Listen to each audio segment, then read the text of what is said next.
Hello. Oops, wrong one. Boom. Hello. Good afternoon, and welcome back to another one of my video versions of my Substack essays where I read it live on YouTube and talk with the chat about some of the ideas in the piece and reactions to the piece. I think for this one will be really useful, and then we also talk about fuck all in general. If you're watching live on YouTube, hello, welcome, good afternoon slash whatever time zone you're in. And if you're watching the VOD afterward, thank you for watching. If you have any thoughts or reactions to stuff, please leave comments because it's really so cool to see people visit stuff after the fact. It's really fun. Drudge Room says, okay, hair, look at this shit, right? My hair is getting so long. I'm so happy with it. I'm so fucking pleased. And this is no cuts. Like I had like buzzed it the way I was buzzing it for myself for years and unable to break out of.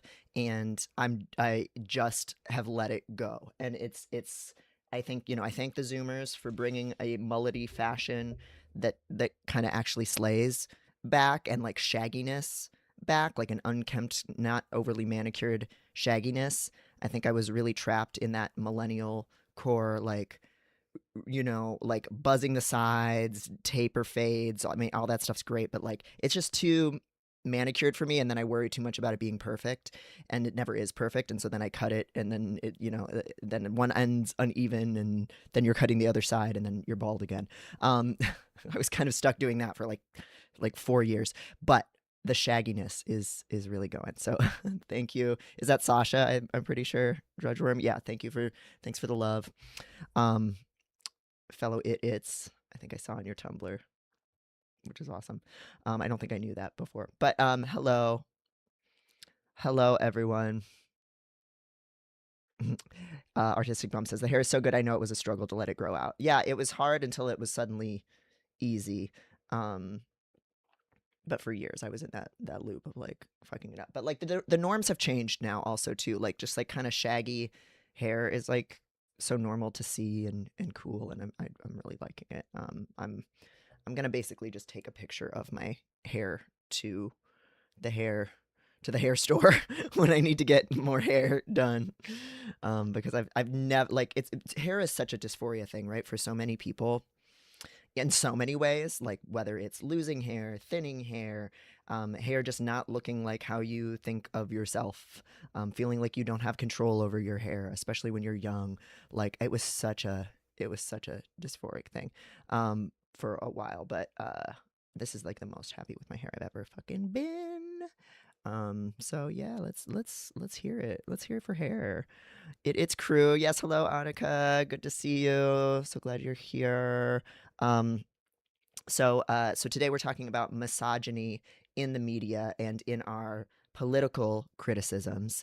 We're gonna dilly dally a little bit before we get into it because I have a little fun piece from Danny Lavery that I want to read, that I read this morning, from Substack, and was just so delighted by, that I want to read through it. But first, we are going to be talking about misogyny in the media today, and how a lot of criticisms of political figures, public figures, even when it's meant to be a critique about the impact that somebody has on the culture or political policies that they've enacted, we veer into a lot of misogyny if it's a woman doing it, and how damaging that is, with a specific focus on discussions about potential eating disorders and celebrities that seem concerningly thin to people, as if you can always tell what an eating disorder looks like.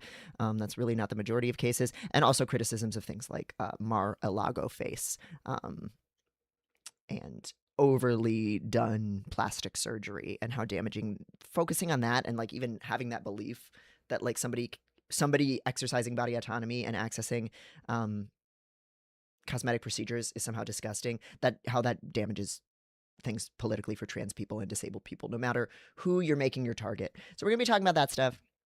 That's all gonna be terribly fun. But my little opening question while we were on the hold screen was, what's an early memory you have of noticing misogyny in media? Artistic Bum says, first thing that comes to mind is when the guys in Miss Congeniality are using that computer program to try outfits on female agents to pick one to go undercover. I have watched that movie a lot, so I know exactly what you're talking about. They like have like a magic computer that can like undress, or I guess already has footage of all of their like FBI agents' bodies and what they would look like in like sexy woman costumes, and so they can just tell that Sandra Bullock, despite being a nasty lady with unbrushed hair who picks her teeth with a steak knife, ooh, so disgusting. They could tell using the magic of computer technology that she actually has a banging bod and would look really good in a like a beauty pageant outfit. Uh, oh, that movie. That movie, it's so fun, and also like it's criticizing certain misogynies and not others, right? Like it's criticizing and mocking beauty pageant culture and superficiality, but it's still ultimately mostly doing it from a pretty misogynistic place, right? Like Sandra Bullock's character is the one that's like talking some sense into these silly, frivolous, eating disordered women, because she's a cool girl who can fire a gun and she'll eat pizza and drink beer, but she's still really thin. So she's that dream. And we'll talk about that when we get into the piece, the dream, the ideal woman. It's kind of like the cool girl monologue from Gone Girl, that she still lines up with the hegemonic beauty ideal. Like the cool girl, the ideal woman is thin, definitely not plus sized, right? And aligns with beauty standards, but she does so in a way that never makes you feel bad about the fact that you demand it of her, right? Like she's just effortlessly thin. Like she has to make a performance of like how she'll eat anything, she'll go anywhere with you. She's never going to complain. She's never going to be visibly unwell, even though the body standards that we have for people, if most people were to even try to line up to those body standards, they would not be well physically.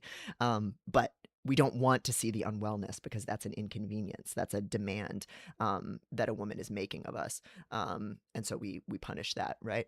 So that's all over Miss Congeniality. I think about some of the older beauty pageant, the woman running the beauty pageant in Miss Congeniality, who ends up being kind of the main big bad of the film. She is an older beautiful woman who is not coping well with aging out of the beauty pageant scene, and that is the villainy.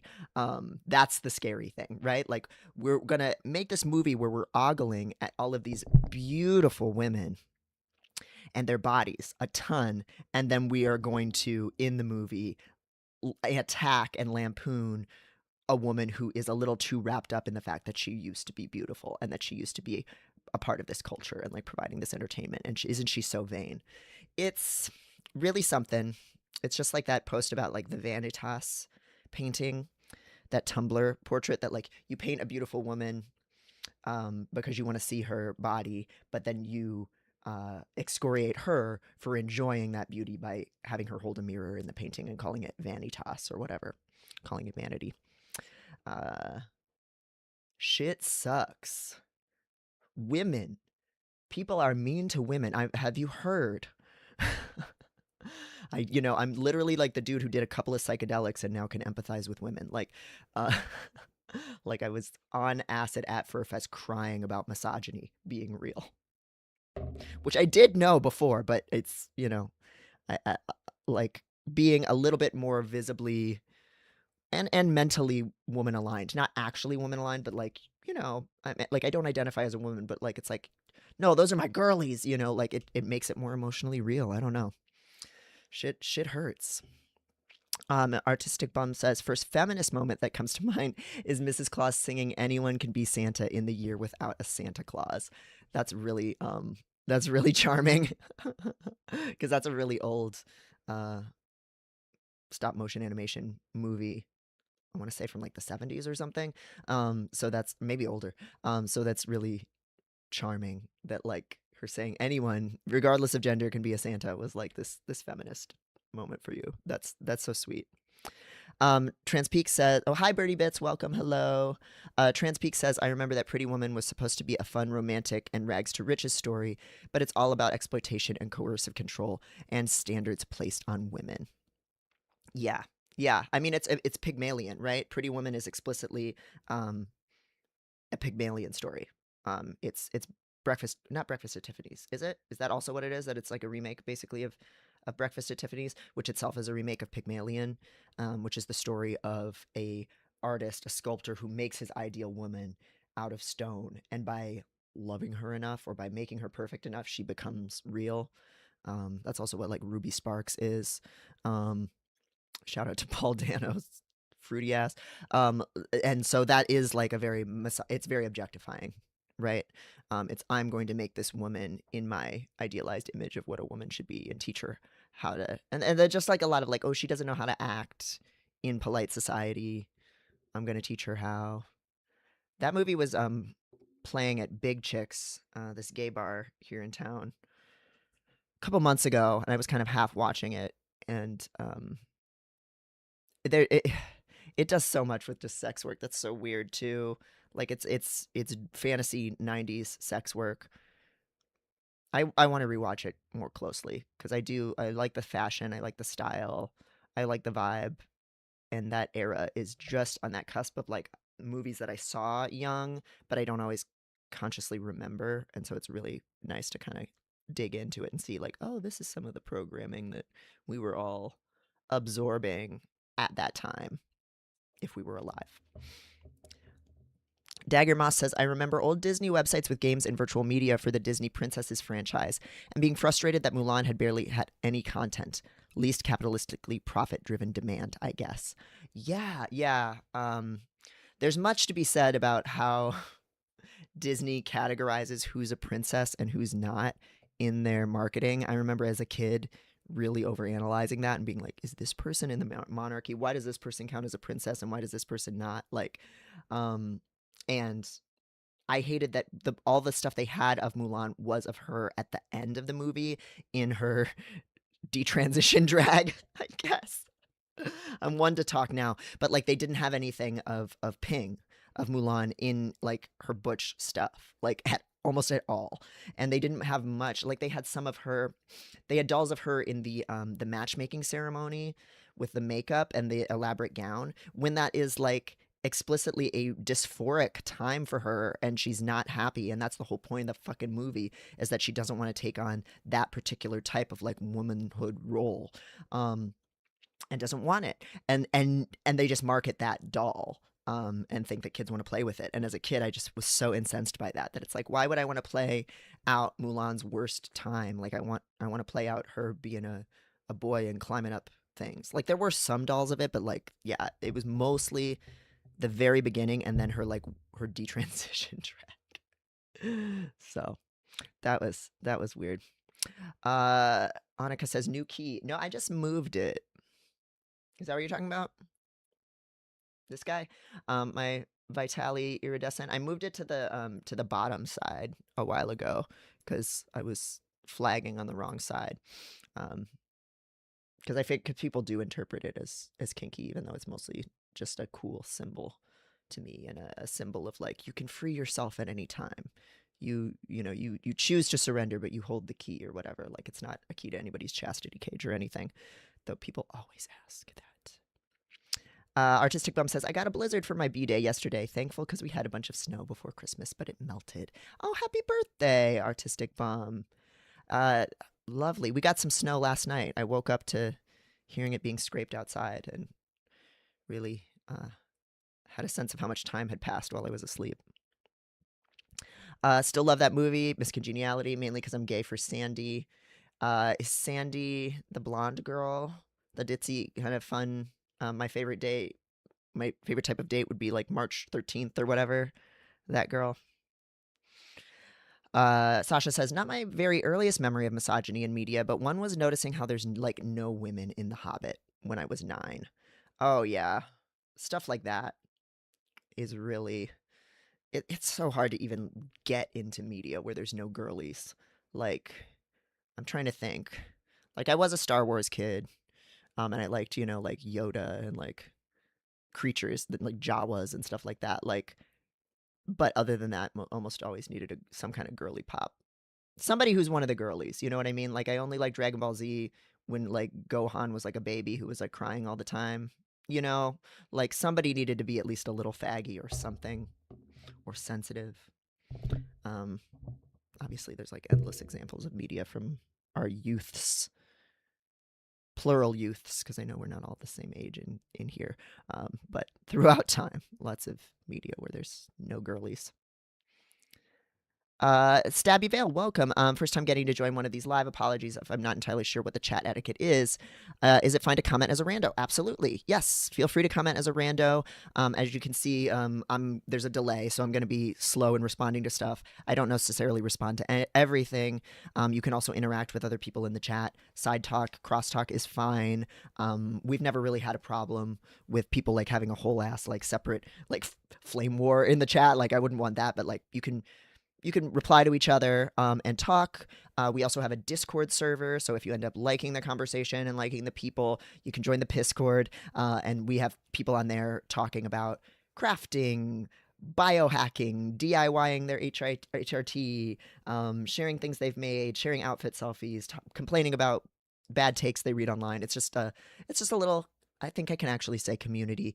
I'm really not at the helm of it. People who just come here and have done the streams that me and Maddie have done in the past, and will do again, have made it into a really nice community. So yeah, participate. It is what you make it. That's all that community ever is. It is what you make it, what you do, and the reason I do it live is because people have a lot of fun, interesting stuff to add. And so if you say anything that's like out of line or something, we'll let you know. But like that's usually people who are like who are here to be assholes. Like there have really not been. You can kind of talk.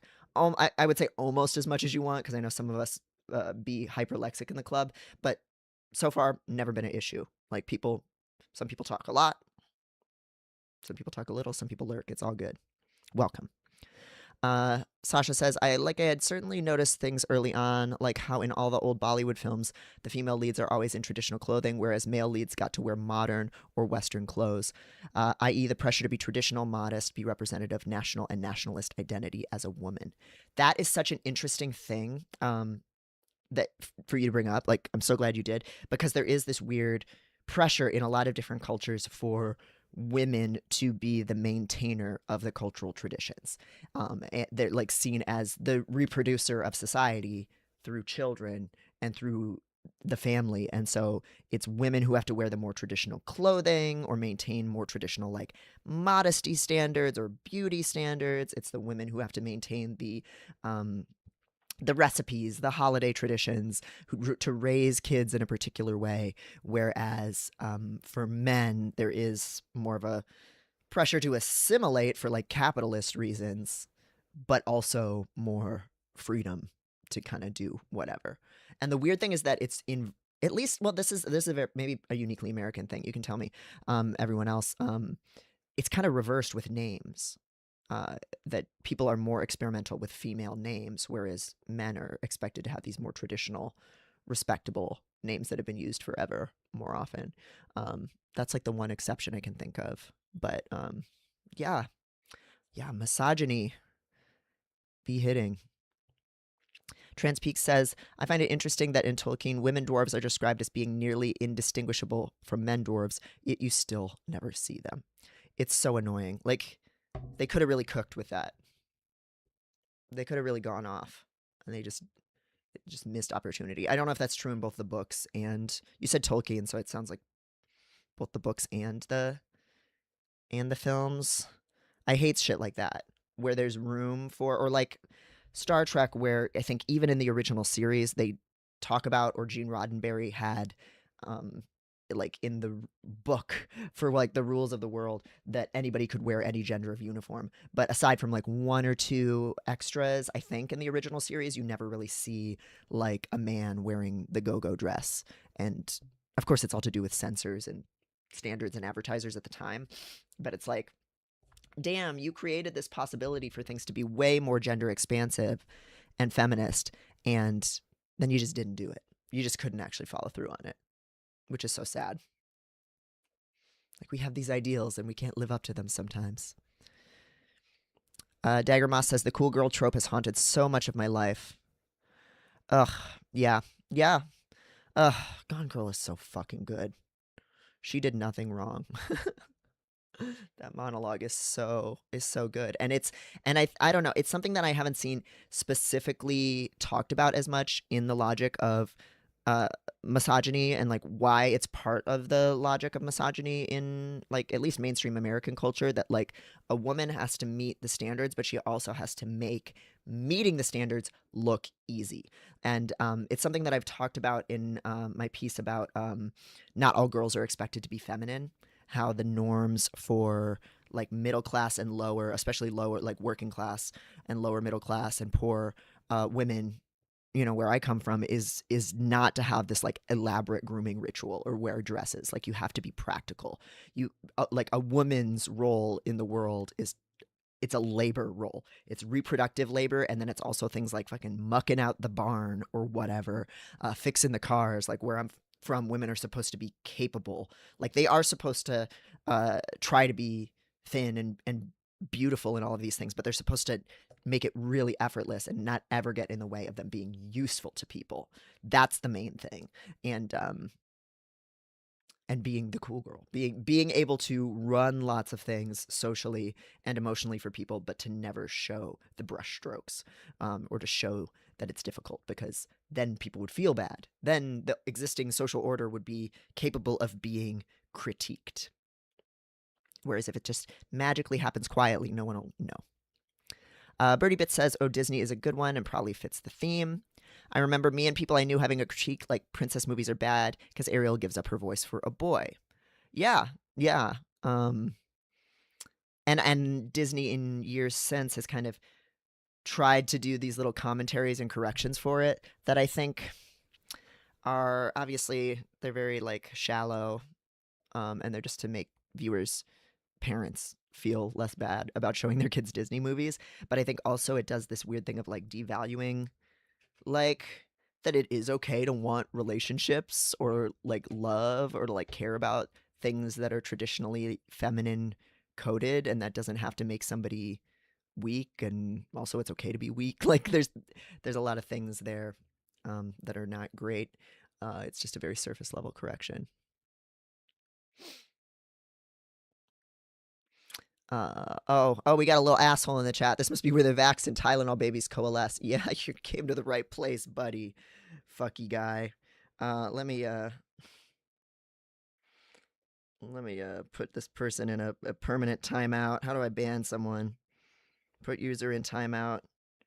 Do 24 hours. Bye. Hello, Rune. Welcome. Glad you could make it. Banana Larry. Oh, we got a few little assholes in the chat. Let's ban these dummies. Goodbye. Okay, who else would like to be a mod? Because I think we need some more mods in the chat over here. Must be because I said something about misogyny in the video title, so it's attracting some fun people. Okay, who I'm gonna make a few people mods. If add as moderator, Artistic Bum. You are now a moderator. Sasha, I'm gonna make you a moderator. This is not an obligation. This is an option. Anybody else want to be a moderator? Annika, I'm going to make you a moderator too, if that's okay. Rune, if you want to. Oops. Oh, fuck. I didn't mean to pin that message from Transpeaks. I meant to make you a moderator. Add as a moderator, standard moderator. Rune, I'm going to make you a moderator too. No pressure, but many hands make light the work. So if you see somebody doing some fuckery, you can if you're not sure what else to do, you can just delete the message. You can put them in a 24-hour timeout. Anybody who have just made a mod, please feel free to do that. Thank you, and I'm sorry I did not see those messages. Isia Meow Q says, "Hi, hello, welcome. Thanks for joining." Artistic Bum says, "People criticize The Little Mermaid because Ariel gives up her voice, but she mainly does it to become human. Eric is just the tipping point. Also, she's just a kid who is manipulated by Ursula."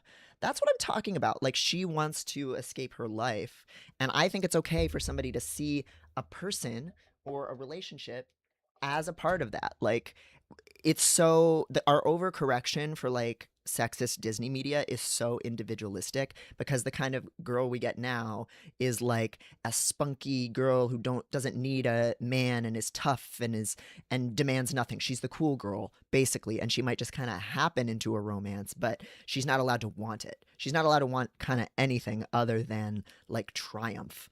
And I don't think that's any kind of like feminist ideal that we should be working toward as someone who believes in having more interdependent communities and things like that, and value systems that are not purely individualistic and accomplishment based, to say that like it's wrong to like make a choice because you have a crush on somebody. Like that's her exercising like sexual agency. Like she wants to get laid.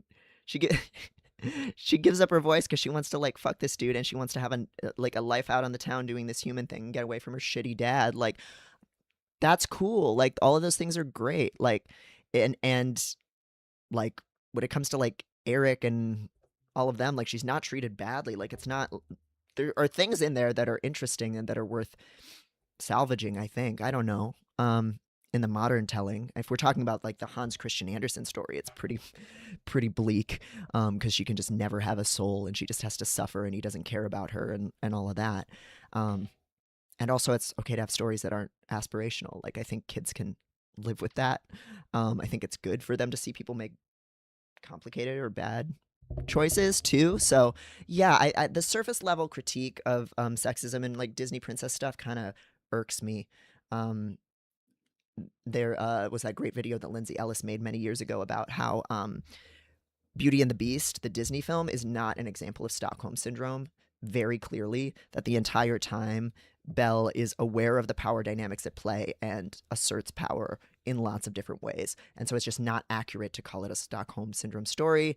Also, Stockholm Syndrome isn't probably real. It was like an invention of the CIA. And so it's just like kind of a simplistic critique. So, oh, you remember the key being silver? No, the light must just be hitting it differently. It's iridescent, which is my favorite. I love oil slick stuff. It's from the river to the sea here, says Artistic Bum. That's right. Birdie Bit says, yeah, it allies really easily into romance is silly. Things women engage with are bad. If a man is in the movie, he must be the main agent, even if he doesn't do much. Yeah. Talking about Slave Leia in Star Wars.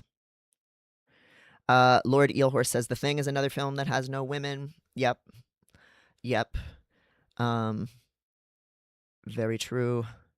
Another retracted message. Thank you. Snow's melting where Sasha is. Yeah, we had some beautiful snow around Thanksgiving, and then it melted. We're having so much more snow this year than years past, which is so lovely. I like it. Dagger Moss is kind of talking about the Miss Male character trope, as Feminist Frequency used to call it. The girl version of a character is drawn with extraneous features like eyelashes and curves. Even when they're a non-human entity, like a lizard person, they have big old titties and nipples, even though they probably don't nurse. Though, as a furry, I will say, if you want to make your sharks have titties and your lizards have titties, I'm all for it. Savvyvale says the Discord sounds fun. I would probably enjoy an invite. Sure, yeah. Let me put that in the chat. So long as all of our haters and losers have left. So people with mod powers, if you want to do one last sweep while I'm grabbing the Discord link, that would be so poggers of you, because we don't want them joining the Discord. Invite to server. Copy invite link. And I'll put the invite link in the chat. And it's a really cool space. It's like as non-hierarchical as we can make it. Like obviously I'm still a mod, and there is power that comes with that. But and it being a space like related to stuff I do. But like for the most part, it's just the people in the chat hanging out, and I dip in every once in a while and say something weird and fuck off. The Thing is the woman. That's a big brain take. Artistic Bum. Stabby Vale says, my first clear memory of misogyny was that girls weren't allowed to play any of the like military characters in my school's 9th of May play. Like, no, I wanted to be a Soviet tank driver. Oh, that's so good. Um, I remember we had to do in like 3rd grade, like you had to do a report on a president and dress up as them. And if you were a girl, you just had to dress up as their wife. And I chose William Henry Harrison because he died of giving a really, really long speech at his inauguration and got pneumonia and died shortly thereafter. And I was a very talky kid. And so I really thought that was cool. But then I had to dress up as his wife, who like helped create the Red Cross. So like there were cool things about it, but it really irked me that that you couldn't even be the president if you were a girl. Sasha says Tolkien doesn't really have any female dwarfs show up. Named and active in the story, no. Stabby Vale says, sometimes I feel like a piece of media has to be all men because if there was even a single woman, she would be like, what are you doing? Stop it. Yeah. There's, well, usually the people making that media do not know how women would behave, so it would be terrible. J Devon 9953 says, an interview with the author of Monstrous, very cool, read that this year, changed my whole perspective of fiction. She simply told a story where all the important people were women as an opposite of The Hobbit. Yeah. Sasha says Tolkien has a lot of contradictory politics going on as an upper-class white Englishman, a devout Catholic, very much a product of his time, but he's also clearly capable of empathy and showing that in his work. He has strong female characters like Eowyn, Galadriel, Aradel, Haleth, Luthien, who is based on his wife, but also half the time it feels like he forgets women exist. Or women are, in a similar way I described before, still in the role of guarding morality, reproducing culture, etc. He doesn't always let women be complicated or evil the way he does with men. Yes. Yeah, absolutely. I remember people finding the like I am no man moment with Eowyn or however you pronounce it. People when those movies came out in the early 2000s that they thought it was so badass, and like it just kind of rang hollow to me because she was, and maybe this is my double standard, like she was like herself kind of this like all her relationships were defined by how she felt about men and being in love with men, and then she's kind of sidelined afterward, and it just didn't feel like the sleigh that others felt it to be. Like it was still cool, but I couldn't really get into it. But I was never a big Tolkien girly, so I was just kind of there for the ride with my friends who were like the type of girls with like the long hair to your ass and they're like throwing axes in their backyard. Like I was friends with those girls, often horse girls, often fantasy media girls, but I was not that particular girl. Thank you for modding, Trans Peaks and Artistic Bum. Sasha says Galadriel has seen a lot of gender going on, and she does have a lot of complex layers, but we don't get to see a lot of it. A lot of cool girl, strong female characters in media aren't written to fit the world of the play. In historical fiction, there's a lot of anachronisms present in how writers are afraid of the audience, afraid of writing something real, so she ends up being a flat character. Yes. I've seen that Tumblr post about that phenomenon. That if a woman was going to rebel against the standards of her time, she wouldn't say something like, women are equal, and so that's why I'm going to wear men's pants. Like, she'd be more likely to use the values of the time and say, isn't it modest how I'm wearing these men's clothing that actually cover me up more? And that's just an example, but like, you see most people, they really don't completely think outside of the frame of their society. I saw that post and I like the critique. I think it's realistic for a lot of characters to be written that way, where they still have the values of the time.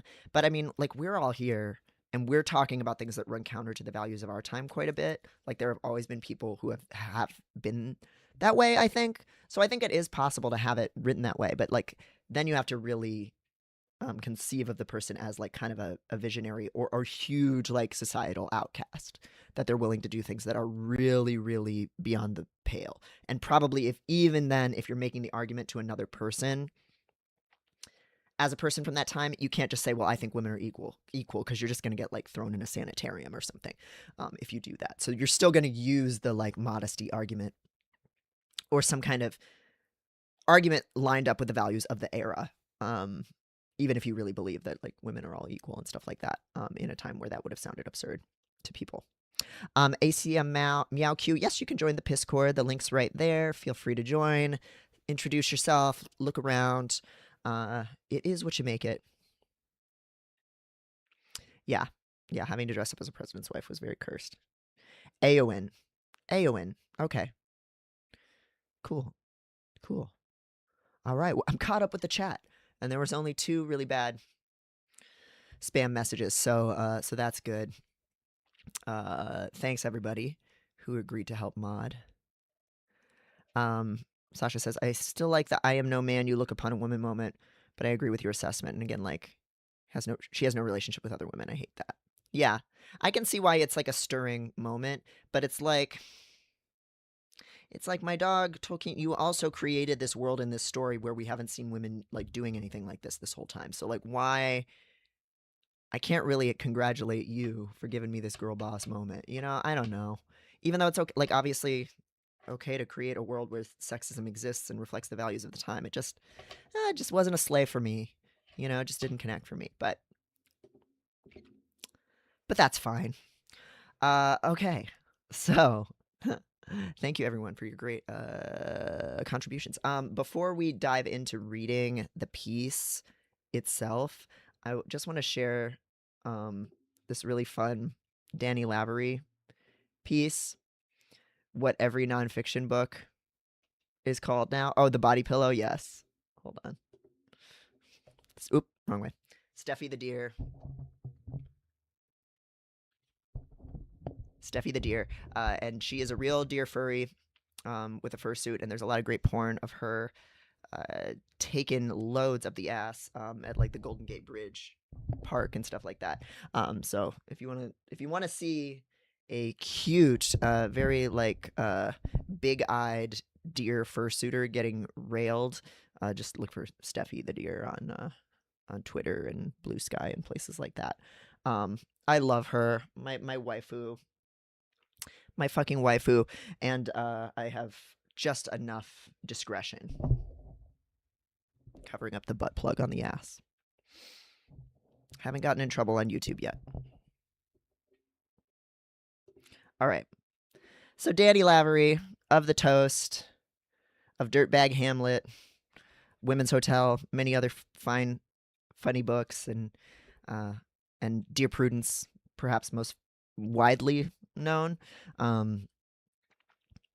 wrote this really funny piece that went live today called What Every Nonfiction Book is Called Now. This is on his Substack, the Shatner Chatner. So there was this joke in 2022 that like every nonfiction book is called The Tiny Things We Know to Be Small. And oh no, that's what fiction books were called at that point in time. Like especially like the really precious kind of delicate, a little life tragic shit. So this is so that was a joke that was circulating in like writing publishing world in 2022. The tiny things we know to be small. And Danny here is doing the equivalent with why am I not signed in? Weird. With the equivalent of nonfiction books. So I'm gonna just read these. Hello, Waluigi Bowser, welcome. So these are nonfiction book titles, not real ones, but like what the format of nonfiction books is like these days. Go ahead, see if I care theory. A heterosexual woman's guide to stifling herself. First things, why the morning ends and why it doesn't have to. The mastery of circles. A complete history of breakfast. I just straight up read this book. It's called 3 Squares, The History of the American Meal. Pasta Fabulous. Be a miracle right now. Why we age. These are so good. They don't call it menostop. Keep going after 50. Keep going after 50. Go harder after 60. Kill them all at 70. How to age without getting old. Oh, this one's so good. This is a real Chris Overalls moment. What being Chinese can teach us about aging. God, that's like Battle Hymn of the Tiger Mother plus like so many anti-aging books. 1927, the year before 1928. The Untethered Mouth, Eating for ADHD. Stop hitting yourself. How not to notice other people. What did people do during World War II? Like, half of these titles are like the most like derivative, broad market, conventional, like self-help, like anti-aging books and like productivity books. And then he'll throw out a book title like this that's like some shit I would read, like the type of shit that I fall for, like the breakfast one, like the history of breakfast, and like what did people do during World War II? Because as dumb and general as that question is, I do wonder about that. What did people do during World War II?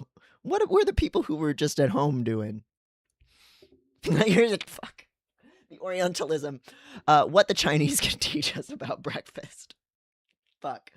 There's so much going on with books like this where it's like, you have the Orientalism of like, oh, these people from this radically different seeming culture from ours in America have this ancient wisdom. And then it's also about these anxieties about China emerging as a superpower and like having so much influence potentially over us in terms of data they've collected and debt and everything. And so like the way that Americans are resolving that, and the way that like critiques of capitalism have started to find more purchase in the culture means that like people see the Chinese as like scary but also mystical, but also like they know something we need to figure out. It's so fucking funny. Oh my god.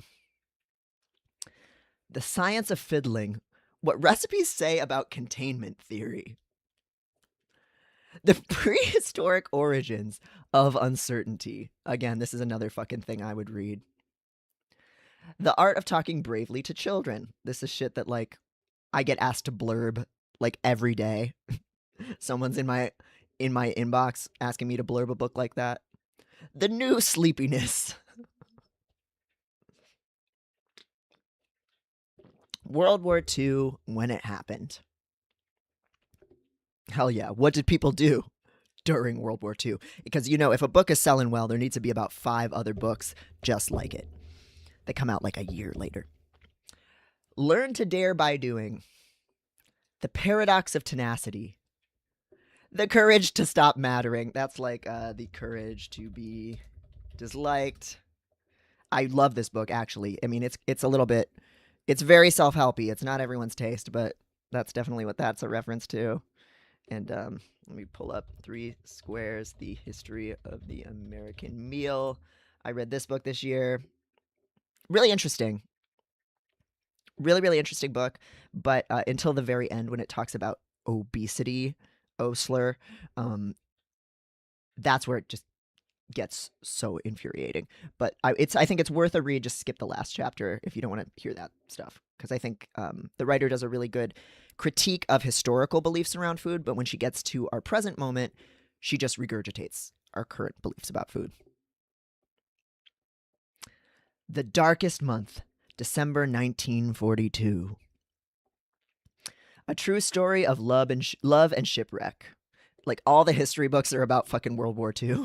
Europe. Humble Risks. Oh.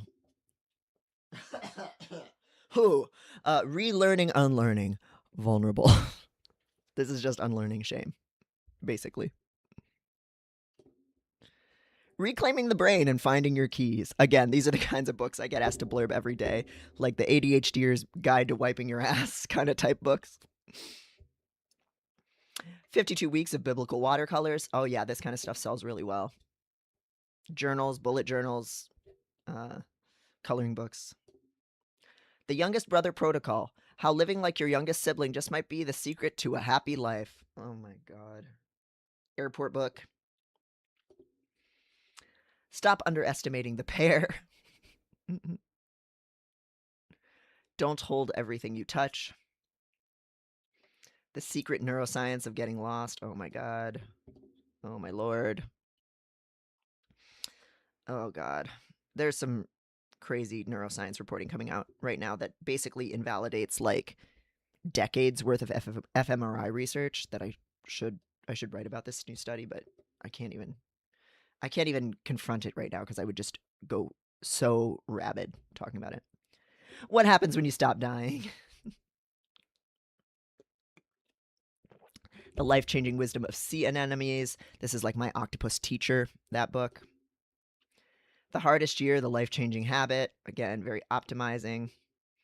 The 4 Types of Money. The Pivot Hour. These are all like, your Rich Dad, Poor Dad, Bullet, the 4-Hour Work Week kind of stuff. Core Coaching Effect. How to transform more, focus outward, and change the generation you weigh. The Other Side of Daring. The Remarkable Discipline of Procrastination. What happens when you stop dying? Legacy of Governance, Warren G. Harding. Grandpa book. That's a grandpa book. That's an airport book. That's a grandpa book. Well, here we go. What China has to teach us about longevity and also exceptional one-pan meals. Yup. Cooking books still sell well. Coloring books still sell well. Grandpa books sometimes still sell okay. But like throw in a little China on top of that and an anti-aging book, and you have a book you can try to sell. Inheritance of Rust, The History of the EPA. I would read that. I want to read that. Presumed to Grow, How Ace Hardware Rescued Itself. Some of these books just scream to me like somebody wrote like the dumbest master's thesis and they managed to get a publishing deal for it, and God bless them. But my God. How many more of these? Okay, we're almost done. What plants teach us about leaves. This is braiding sweetgrass, basically, and lots of other things since then. But braiding sweetgrass is the good one. Very lovely book about indigenous wisdoms and also just rewilding natural spaces and what that looks like. Just indigenous practices for taking care of the earth. I think it's lovely. I'm sure there's probably some. There's moments where it's a little liberal, but like I think generally I really liked it. The Great Unsettling of the American Spleen. What music sounds like. The Next Big Idea. That's literally the Next Big Idea Club. Very like optimizer core. They interviewed me about laziness. But it's a website and community for fucking managers and shit. So it's dark-sided. It's evil. This is the kind of stuff that really made me sour on doing book press and media, because it's like I'm talking about my like anti-work book to like a explicitly like very like manager kind of subscription plan. Like basically Next Big Idea Club, you just subscribe to them and then they give you content about some book that's going to optimize your life every month. Here's an like this one, this could be a Danny Lavery example here. The Greatest Sentence Ever Written. It's The Power of Regret. Think Again. Talking to Strangers. You get the vibe. You get the flavor. My Winter Kitchen. That sounds nice.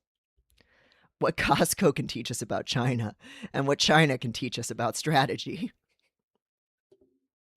Salad Whore. 10 years ago, this would have been vegetarian, bitch. That makes me think of Thug Kitchen. Horrible racist book where it started out as a Tumblr. This white couple would write recipes in this imagined thug character voice who's like, okay, motherfuckers, first thing you want to do is chop up these some bitches this way or whatever. It wasn't even remotely like AAVE or like how anyone talks in the world other than like a weird white person's imagining of like somebody who's like hard. And for a long time, they purposefully obscured who they were as authors. They just went by Thug Kitchen. and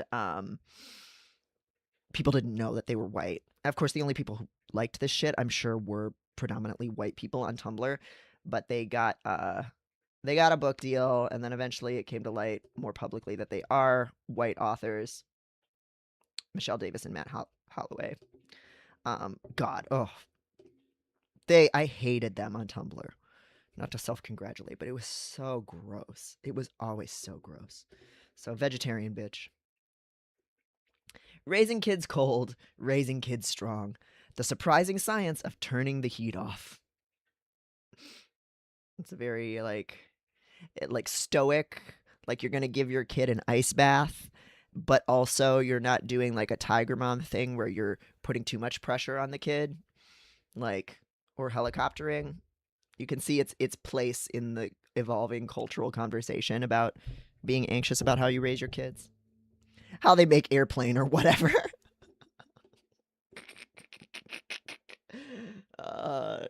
Yeah, tell me how they make airplane or whatever. And then finally, another book I would fully read. This is some Dawn of Everything type shit. Why Some Societies Last Forever. Oh, this Danny, you're a silly boy. Danny excels at many things, but like he is so good at like a funny pastiche that is more than just a pastiche, that really like skewers a particular thing going on in the culture that's like not just the obvious part of the trope, but like some of the undergirding. I think some of the China ones are really good examples of that, and some of the like history ones. So yeah, so people were asking in the chat about the courage to be disliked. I really like it. I read this book at a time when I was kind of going through a big rift with some friends and was going to have to take a position. Apologies for the Amazon, on something that people weren't gonna like, and I found it motivating, empowering. It takes the form of a dialogue, so it is and this look, like the title is The Japanese Phenomenon That Shows You How to Change Your Life and Achieve Real Happiness, right? So like we have a little bit of the like what the Chinese can teach us about you know, cooking. The difference here though is that it is by two Japanese authors in conversation with each other, and so it's not pure like Western Orientalism from like from the outside like that.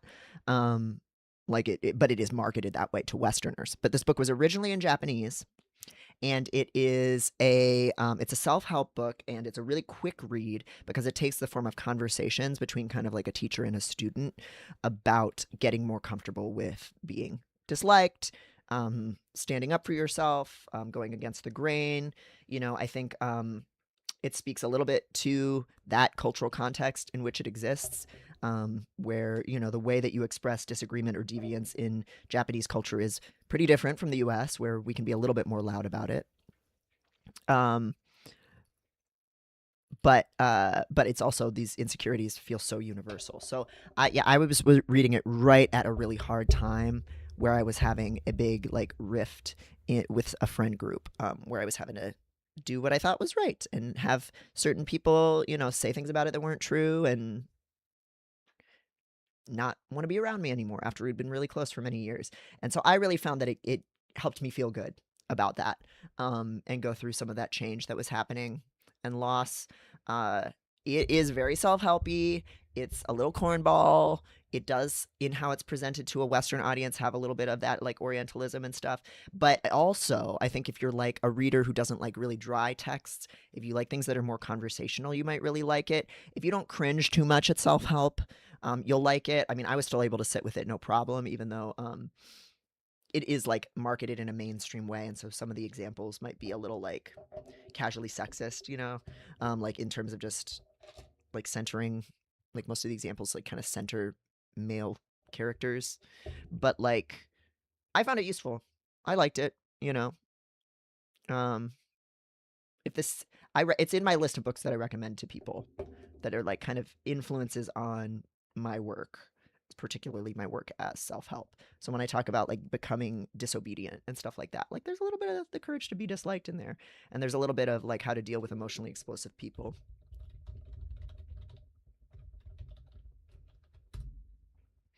which also is a book that has its problems. You know, I am very happy to recommend a book that has flaws.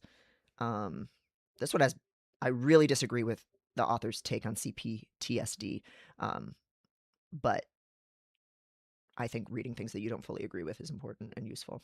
So take what you can get from it. If that feels like something you feel like doing. I liked it. Don't mean it's perfect. Okay, let me catch up with the chat here. We love Chris Overalls. Chris Overalls, people need to stop gassing him up. Like, people are so, like, he's cute, he's funny, I've laughed at a lot of his videos, but I feel that too many of the T-boys are unironically like, we don't need to be that desperate. You know what I'm saying? Like we don't need to be shocked that somebody wants to fuck us. You know what I mean? That's what I'm talking about. Like, I think he's really cute. I think he's really funny. But like, some of the T-boys are throwing themselves at him on a level that's like, that it's like, he's making jokes about being a chaser, which is, we're chaser neutral here. I have no problem with that. But it's like he's specifically being kind of a douchebag. Like, we can do better than that. Like, his character, you know what I mean? Like, I don't know, but like, he's funny. I don't think he fucks good. I just don't get the vibe that he fucks good. I get the vibe that he's collecting a lot of T-boys, and that's fine, but I feel like we could do better than that. I don't know. Like, it just reminds me of a stage in my transition where being affirmed was all it really took. You know, like that somebody found me attractive as a man and as a trans man and saw that as a plus, like, felt good because of the insecurities I had. But that is not a rare thing. So like, I don't know why everybody is so crazy for him, because like, there's a million people like that. Like, there are T-boy appreciators everywhere. There are T-boy appreciators everywhere. Just go look at a bush outside and you will find a T-boy appreciator. I promise you. So that's the one thing that cheeses me off a little bit about Chris Overalls, is like, people are like laying roses at his feet, when I think people should just kind of be like, yeah, that's funny. He's cute. Like, whatever, you know, like, that's just what it reminds me of. Maybe that's my shit, but there's a million Chris Overalls out there, baby. You don't need just that one. You can find one that'll treat you right. Or maybe you just want to roll in the hay with him once, and that's fine. But there are many Chris Overalls out there. These all sound like actual books I would sell as a charity bookshop volunteer. These book titles are cracking me up. We ADHD maxing, hell yeah. Transpeak says, I need the courage to be disliked. Yeah, it's a quick read. Give it a little taste. And yes, Seabell, I think it's worth a read. The History of the American Meal, Closet Demon says, I was like, ooh, but I don't think I want to touch anything with obese, the Osler. Yeah, that's fair. The thing about that book, and I almost wrote a piece about it, but I decided it wasn't really worth the time to like go into it. The book talks about lots of weird beliefs that people have had throughout time about what eating means and what you need to eat. And when she looks at, you know, what like early American colonizers thought they needed to eat, she can be very critical of how that's made up. Or like fears people had during industrialization about food and changes in how people ate and how those things were biased. But then she talks about how there's like people eat too much now in this way that is so just like credulous of the existing status quo. And it's just kind of a bummer that she couldn't extend that kind of critical analysis to the present day. So I didn't like that. Sasha says homework books for business freaks. That's an anime sicko take on it. You're exactly right. How Ace Hardware rescued itself. Sasha says, If Books Could Kill is a great podcast if anyone wants to hear people rip bullshit airport books to shreds. Absolutely. So good. Oh, hi, Blair. Blair, I'm glad you're here. Hello, how's it going? My good homie. Good to see you. Stabby Vale, I've got a copy of Thug Kitchen. I think they were going to throw it out in our shop. It's so cringe. It's so bad. It's so racist. The Secret Art of Not Giving a Fuck. That was one of my comp titles for laziness. The Subtle Art of Not Giving a Fuck. Let me show y'all that. by Mark Manson. So, or Manson. So when you are trying to sell a book to a publisher, you have to have these things called comp titles, which is books that have sold really well. That you are going to say, my book is really similar to this book. That's a horrible image quality, but you get the idea. The Subtle Art of Not Giving a Fuck, a counterintuitive approach to living a good life. Author of Everything is Fucked, Mark Manson. And so when you're trying to sell a book, so when I was selling Laziness, you have to have a list of comp titles, and you have to say that my book is like The Subtle Art of Not Giving a Fuck meets, Jenny Odell's How to Do Less. Or How to Do Nothing, sorry. Smash them together, and that's Laziness Does Not Exist. And both those books sold insanely well, and so my book will sell insanely well. So your comp titles almost always have to be some shit that is really mainstream popular, which usually means that it kind of sucks pretty bad. So, yeah, The Subtle Art of Not Giving a Fuck was one of my comp titles. What else was there? Shopcraft as Soulcraft. Shop Class as Soulcraft. It's very like, oh, how having a motorcycle teaches you to take care of yourself. An inquiry into the value of work. Like shit like that. Boy business freak work books. We love it.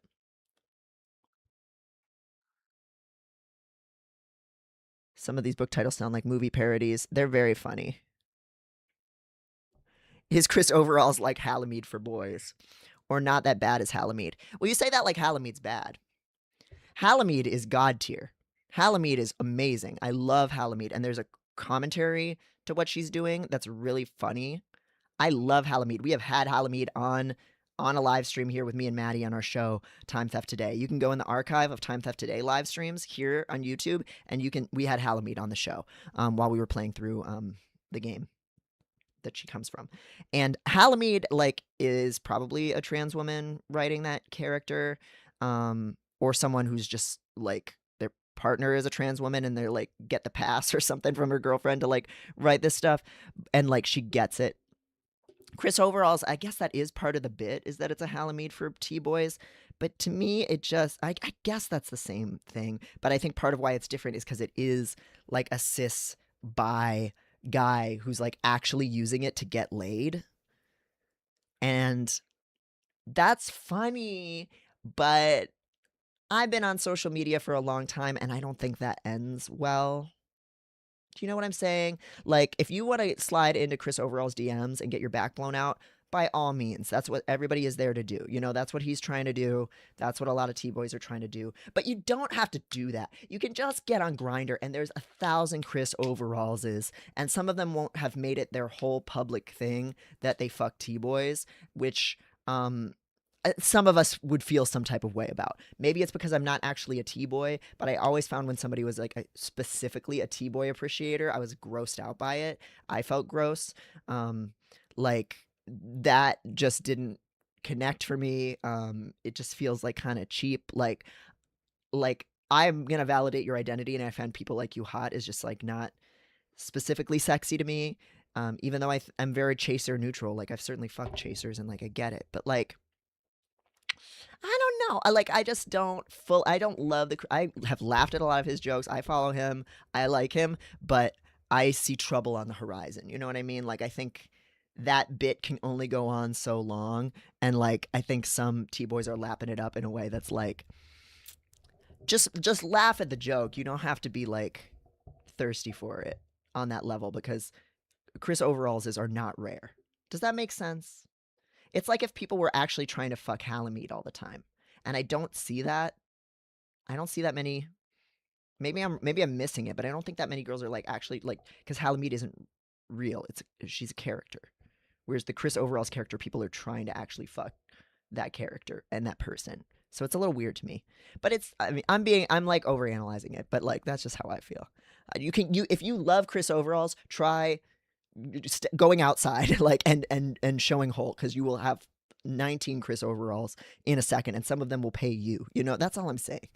Like Chris Overalls is great, but like he's not aspirational. He's just like a lot of people. Like a lot of people want to fuck T-boys. It's not. I think some T-boys are still surprised by that, and they should not be. Does that make sense? Am I saying anything that makes sense here? Or am I just being neurotic? I don't know. Yeah. Books Could Kill covered this one. Oh, The Subtle Art of Not Giving a Fuck, I presume. I haven't listened to that one. Blair says, thank you, Halamede. Yes, we love you, Halamede. I loved Halamede's gift guide for trans women.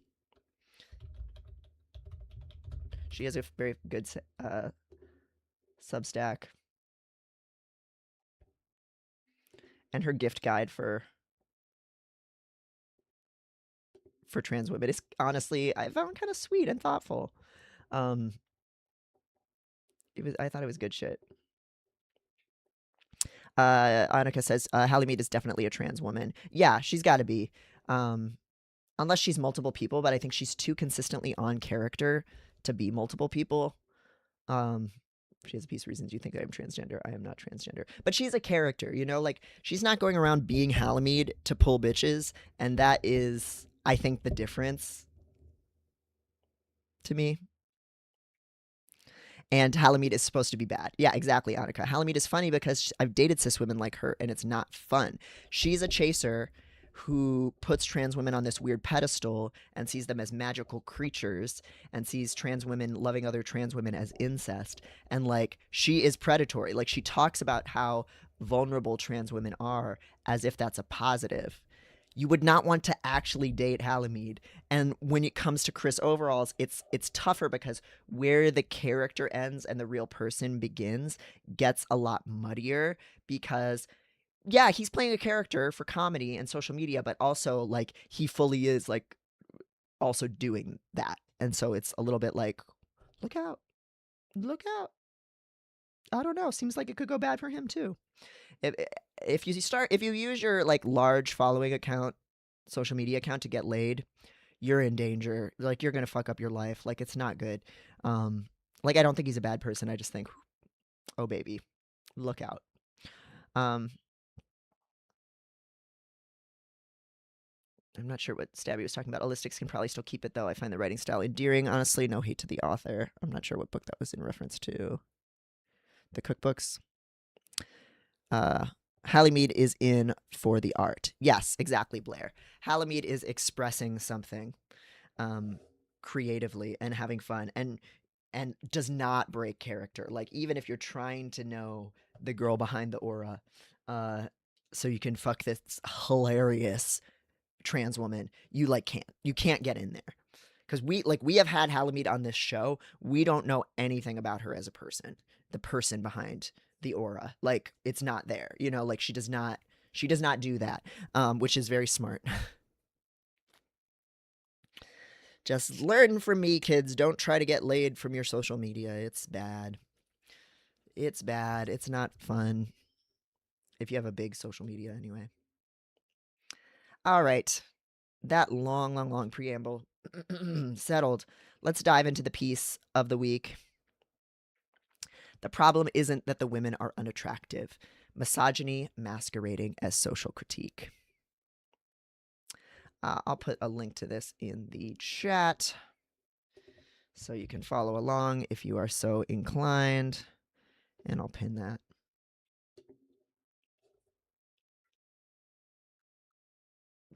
All my work is free to read always at drdevonprice.substack.com. And this piece I really threw together pretty quickly. I had a real fire in my belly because of the Karoline Leavitt photos. That's that photo here on the left and people's reaction to it.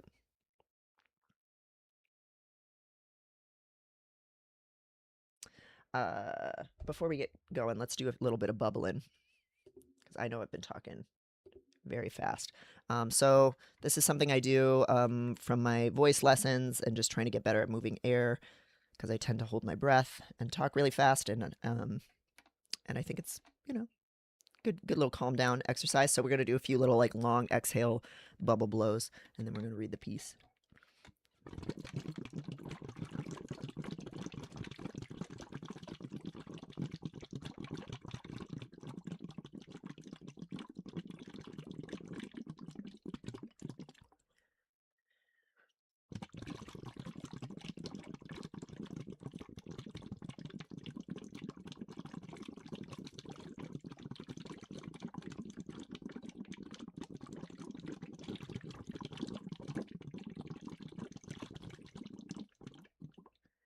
Yes, ASMR slash horrible sound if you don't like this kind of noise. Oh, also, hello, DJ on Dion.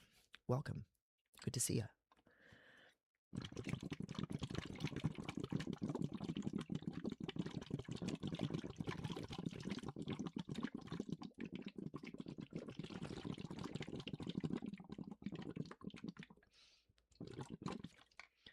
All right. I think we're good. I've been moving air a lot better lately when I talk, so that's been really nice. And I think you can people close to me have told me that they can hear the prosody difference, that my voice is like more emotionally expressive because it's like less muted and like locked up, and also because I'm feeling more right in myself and less depressed and stuff. So we're moving air a little bit. Let's dive on in. So the cover image for this piece is a triptych, an MS Paint triptych of some of the women that I'm talking about in the piece. On the left is a really close-up shot of Karoline Leavitt, White House press secretary. This photo ran in Vanity Fair and went viral because people thought it looked really ugly. But she just has, and we'll talk about it more in the piece, she's wearing pretty heavy makeup, makeup that tends to be for television and long distance photography. And so that type of makeup can really fill in the lines in your face when you're close up. So they can look very like matte and long wear and lasting from a distance. It's good for being photographed from a distance or filmed from a distance. But when you get really up close to someone wearing that kind of makeup, the powder is thick and matte or dull, so it goes in the lines of the face, so it can make wrinkles more prominent. And she also has, and the style of makeup, I think, is something that many of us would register as more what older women would wear. So that is also aging in our perceptions of her. And then she also has injection sites along the top of her lip that are a little bit red and angry looking, a little bit visible. And so the closeness of the shot and some of these kind of aging features and the obvious cosmetic work grossed a lot of people out, and people were talking a lot about it. She's 28 years old. People said she looks a lot older than that. And it was the subject of much social media conversation. Next in the triptych is a picture of Cynthia Erivo and Ariana Grande from the Wicked multi-year promotion cycle. They were in Vanity Fair, actually, in this shot too. Cynthia Erivo is sitting in the center of the frame. There's kind of a gold brick background, and Cynthia Erivo's looking quite regal and holding Ariana Grande's hand, who stands behind her, almost like a wife in a portrait. And they both look the way they've been looking lately, which is smaller than they used to look. And then finally, we have Kimberly Guilfoyle, former now, Trump admin, ambassador to Greece, and many other things, ex of one of the Trump sons. And she is against a red background with big white pearls and kind of a plunging neckline wrap dress, navy blue wrap dress. She has kind of heavy, like, smoky eye makeup on and earrings. Her hair looks great. She has some, what her face always looks like, which is she does have some work done. She has plumped upper lips and bottom lips, and has maybe had some other work done too. And people call her an exemplar of Mar-a-Lago face. Not that it matters, because women's appearances we should not be critiquing here, but like, I think she looks great. But people act like she's like disgusting. People act like all four of these women look disgusting, just because they either have signs of cosmetic work, signs of aging, or signs of weight loss. That could be an eating disorder, could be Ozempic, could be something else. And people have focused entirely on their appearances rather than the substances of their actions in certain circles. The sin of having skin as a woman. Basically. And I think people are acting so like brand new and like they've never seen what makeup does before. There are different types of makeup for different types of situations and like what your goals are.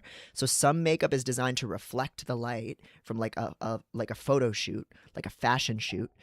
Some makeup is made to look dewy and quote unquote natural, not powdery. That's something that's very on trend the last several years, is the glazed donut skin, where you want everything to look really wet and you want to put a lot of products on your face that either are or feel like they're transparent. But that's a trend. And it used to be looking greasy was considered bad. Um, and different styles of makeup exist for different things. You have primers that fill in pores, but that can be bad for your skin long term or cause breakouts. There's drag makeup that is very elaborate and is designed to look really good in the dark from far away in a club, but looks very different up close. And it's just weird to like be surprised that makeup that is designed to be looked at from far away for a particular media like role is like looks different close up. Like it's so silly. And it's undervaluing women's labor in makeup. I've been following the promotion of the Wicked franchise closely for what has now been years. Like many a gay with musical theater leanings, I know all the memes about holding space, the closely cropped photographs of Ariana Grande tenderly holding Cynthia Erivo's finger, the real person fan fiction-y guessing about the actors' relationships to each other, and their propensity to suddenly collapse into tears. These are probably all memes that most of y'all are familiar with. If not, there are links in the piece. These are all just kind of awkward moments that came out in the promotion for Wicked. They've done so many interviews, and they're often crying, saying weird things, being really close to each other, being really, really emotionally intense, and just theater kids. They're being theater kids. Though people have made all kinds of different things of it. It draws me in because it's camp. Because I too belted Defying Gravity in the shower as a closeted teen in the early 2000s. Defying Gravity being a song from Wicked that is all about kind of breaking free of society to be yourself. Because I watched Quiet on the Set, about a lot of the abuses on Nickelodeon children's show or like sitcom sets, and my heart panged for all the hypersexualized and overworked child actors with a parasocial sympathy. And because I find Ariana Grande's public turn into a fragile, soft-voiced femininity quietly fascinating and resonant as a once precocious elf child who is coping with the steady creep deep into my 30s about as conflictedly as she seems to be. Her just getting more fragile, seeming more fragile over time. It's just kind of interesting to me. But it's also a performance, as we'll get into later. But I've also been watching the Wicked media blitz so closely because I have an eating disorder, one that's been with me since I was a teen. And reading everything that people have to say about these women's bodies and their apparent, almost gaudy illness feeds a dark fury in me that no amount of gentle, moderate exercise and respectable, intuitive eating has ever been able to tame. This media blitz has been fucking bad for me, frankly, but it's a scab that I can't help but pick. Especially when thousands of supposedly left-leaning people are claiming that leering at these women's bodies is a necessary and feminist thing, because it will help to spare other young women from becoming reedy, weak-voiced, overly emotional, tired-looking, surgically modified, mad freaks like me. Some people might not be aware of how much this commentary is happening. I'm on a lot of like pop girly subreddits. I follow a lot of accounts on YouTube and Instagram and Reddit and Tumblr for people who are interested in pop music and pop artists. So I have been seeing this commentary for years now that people are saying these women are crying a lot because they're starving and they're going crazy. People will say things like, they said something nonsensical during an interview. That must mean that their brains are fucking rotting because of their eating disorder. I've heard people posting and seen people posting pictures of just like little small pieces of their bodies and saying, isn't that so disgusting? How their neck has these tendons, or like, I won't even go into it, just poking at specific features of them as a subject of disgust, saying that losing weight makes you look old and disgusting, that they look like bugs, like all of these really insulting things that are not helpful to anyone who has an eating disorder that is related to scrutinizing and worrying about how they look. It does not help to hear, oh, also these women are really disgusting. And at the end of the day, the thing that matters is whether or not a woman looks fuckable to me. So that is a lot of what I'm responding to.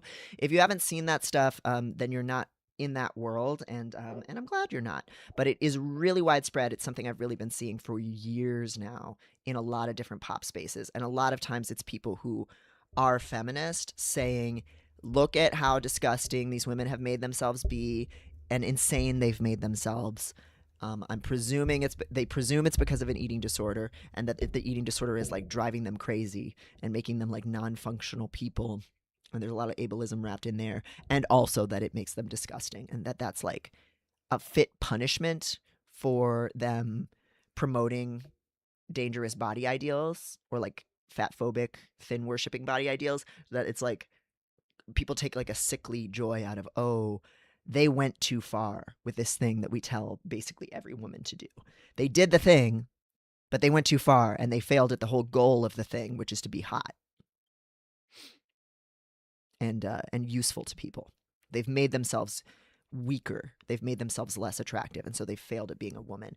Not because of anything else, but because of that. Like, it's still focused on the images. The jeweled horn, hello, photo. Welcome. Good to see you, homie. Good to see ya. Sasha says, yeah, it feels like hypercorrecting for fat phobia and how it connects with misogyny in a way that is really shitty toward people with eating disorders and generally misogynist. Yeah, and it's not even like, oh, people are being so thin phobic, right? Like, oh, we're so oppressed. Thin people are not oppressed for being thin. And also, it can still be, like, not every bad thing in the world that you can do is an oppression. Like, there are things you can do that are not oppressive that are still shitty, unhelpful things to do. And commenting constantly on women's bodies and how they look and whether you find those body sizes appealing or fuckable or not, it still leads down the same road. It still is the same set of tools and ideologies that give us fat phobia. And it's still unhelpful to people with eating disorders to do, or it's dangerous to women to do, even when like the intention might be, oh, I'm scared about how much our culture worships thinness, so I'm going to attack the thinness of someone who is too thin. All you're telling women there is that there's bumpers on either side of where they need to be, and that if they fail, they're gonna be punished and hit with that bumper. That is not better. Like, installing another bumper doesn't help like allow people to be what their bodies want to be and to accept themselves. It just tells them the standards are very narrow and you need to keep worrying about whether or not you're in line with the standards. It's just there's a whole set of standards on the other side too. Like, we've pushed you in this direction of worshiping thinness, and now we're going to tell you also that like even if you do that, you can screw up, and the problem is that you're not attractive. So yeah, absolutely. Sasha says, I've always been very thin, so I want to tread carefully. Skinny shaming is an equivalent to fat phobia, but with this hits as someone in recovery and a mad woman, non-binary. Yes, exactly. I think we can talk about this without doing some like, oh, it's reverse fat phobia, it's reverse racism, right? Something can be damaging and shitty and not be an oppression. We can critique things that aren't oppressions. People can do things that are not oppressive, that they fully, like have every right to do, and it can still suck and be unhelpful, and I think that gets mixed up sometimes in leftist dialogue, where people feel like as long as you're not doing or saying anything oppressive, or as long as you are in spirit pushing against an oppressive norm, you can kind of do whatever you want. That's when the gloves come off. And it's not true. Like, you still can do bad things without being oppressive. You can still be shitty to people, even if you are maybe the person who is more oppressed in the framework, and that's not to erase the structure of the oppression. It's just like there are consequences to these actions. They still affect people. And as we'll get to in a second here, most people with eating disorders are not thin. So you're still not helping anything. You're just ignoring the reality of what eating disorders look like for most people by making your focus thin, visibly thin women. And that being how you know someone's eating disorder, just because they're thin. That's not how that shit works. That's not how bodies work. That's not the reality of eating disorders. DJ on Dion says reinforcing the idea of a normal body only strengthens fat phobia. Yes, yeah, absolutely. Absolutely. It's still saying you need to make your body meet some ideal rather than like the project of fat liberation, being that like like looking at the science, looking at the reality, looking at body autonomy, and letting people have the bodies that they have. Like the body autonomy road means that people are going to make choices about their body that you might not agree with, and or that make you uncomfortable, and also like acknowledging the very limited amount of control we actually have over our body size. Like the fact that these two women are thin, the like explanatory variable there, even if they have eating disorders, which we don't know, by the way. We don't know that. We don't know anything about their lives. They aren't thin because they have eating disorders. They were always thin women. They are predisposed to thinness. That is what predominantly shapes a person's body size, factors outside of their conscious control. And so it's already missing the point to criticize their body size on the basis of having an eating disorder, because a majority of eating disordered people aren't thin. That's not how it works. That's not how the body works. So, yeah. A lot of it is tied in with ableism and racism also. Closet Demon says, thin phobia isn't real, but misogyny and anti-ugliness are real and affect thin people. Yep. Yeah. Obviously, thin people get a huge amount of privilege in how we move through the world. So we're never like the main character of these things. But I think if we're talking about, if you're worried about the well-being of eating disordered people, let's talk about how pointless it is to like be like, ooh, it's so gross that this person's thin. Closet Demon says, I'd argue it is an oppression, just not oppression based in thinness, but oppressions based in other things, like that are being focused onto thinness. Yeah, misogyny. Still seeing women as like a decorative object. Birdie Bit says, I think it's very easy to conflate being empowered in some way with being protected. Like having a weapon does very little to make weapons hurt you less. And also, like, I think, like, my ethics is like, just because you are like being oppressed has no moral value, right? Being oppressed doesn't make you a better person. It does not give you license to do things that necessarily like interpersonal things that less oppressed or non-oppressed people can't do, right? If we're talking about like a revolution or reparations collectively, and oppressed people taking the resources back from their oppressors, yeah, go off. But like, I don't like that does not translate to you have no obligation to consider the well-being of a member of a different group that you have a relationship to, or like how you treat individuals. Like that just doesn't lead anywhere that makes any sense, you know? And it's really dehumanizing of oppressed people. Like to say that like, oh, well, for you, you're oppressed, so there's no ethical standard for how you treat people or talk about people. Like that's not how that works. Anne Riley says, I've seen this discourse as well, and I've had to disengage. My body size changes due to my various disabilities. You lost weight, looks great. You were way too thin before. Meanwhile, I feel like shit. Yeah. Yeah, and that's kind of part of what I'm getting at, you know? Like having had and still having, because it doesn't really ever go away completely, an eating disorder, and having all kinds of different kinds of bodies, people commenting on that or trying to link those things was never helpful to me, whether it was talking about me or talking about other people's bodies. Like, if you think my like eating disorder brain is going to hear, oh, it's so disgusting that these women are thin, and hear like, I should get better, that is not what happens. For some people, it's an incentive to get worse. For other people, it's just another way in which to feel bad, or to make them feel like they need to cover their tracks more. There's nothing good going on there. There's nothing good going on there.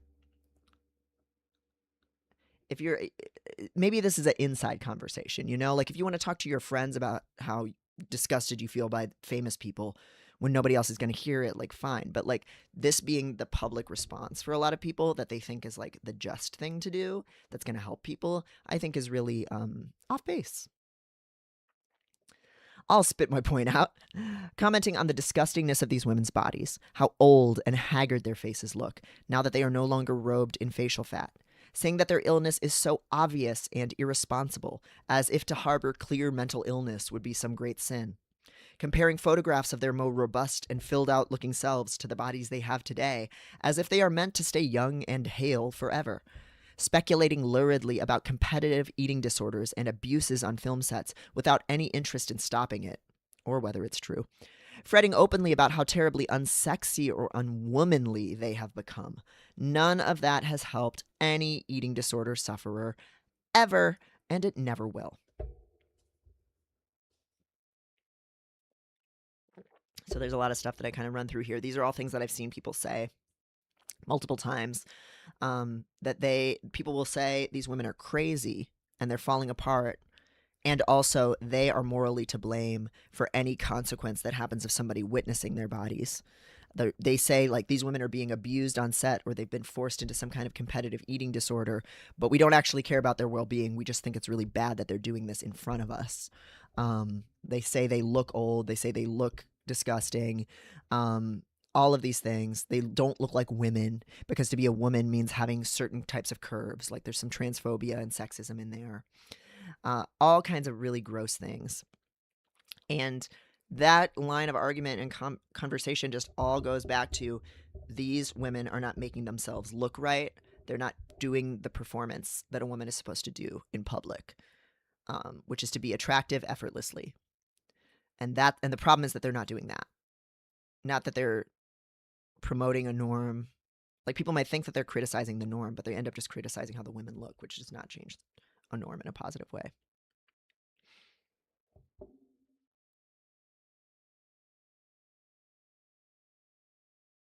Yeah, lots of comments in the chat. Hello, Darth Zarek. I'm sorry, Darth Zarek.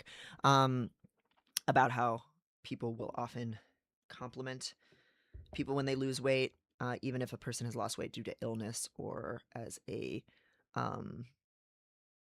side effect of a medication, and they might feel lots of conflicted feelings about it.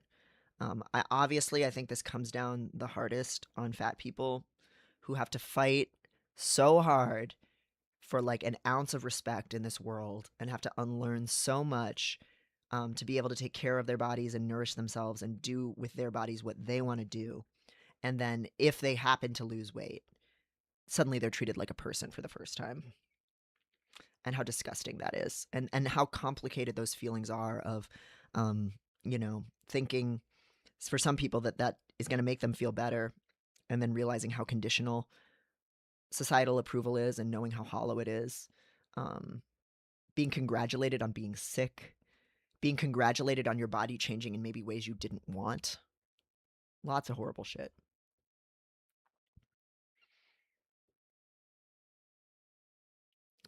Yeah.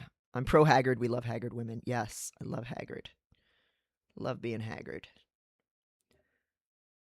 Talking shit about Cynthia Erivo and Ariana Grande's bodies certainly will not help either of these women climb their way out of whatever unwellness might or might not be visiting them. They could have cancer, they could have some kind of illness. There could be all kinds of things going on, or they could just look that way. It's kind of honestly not any of our fucking business.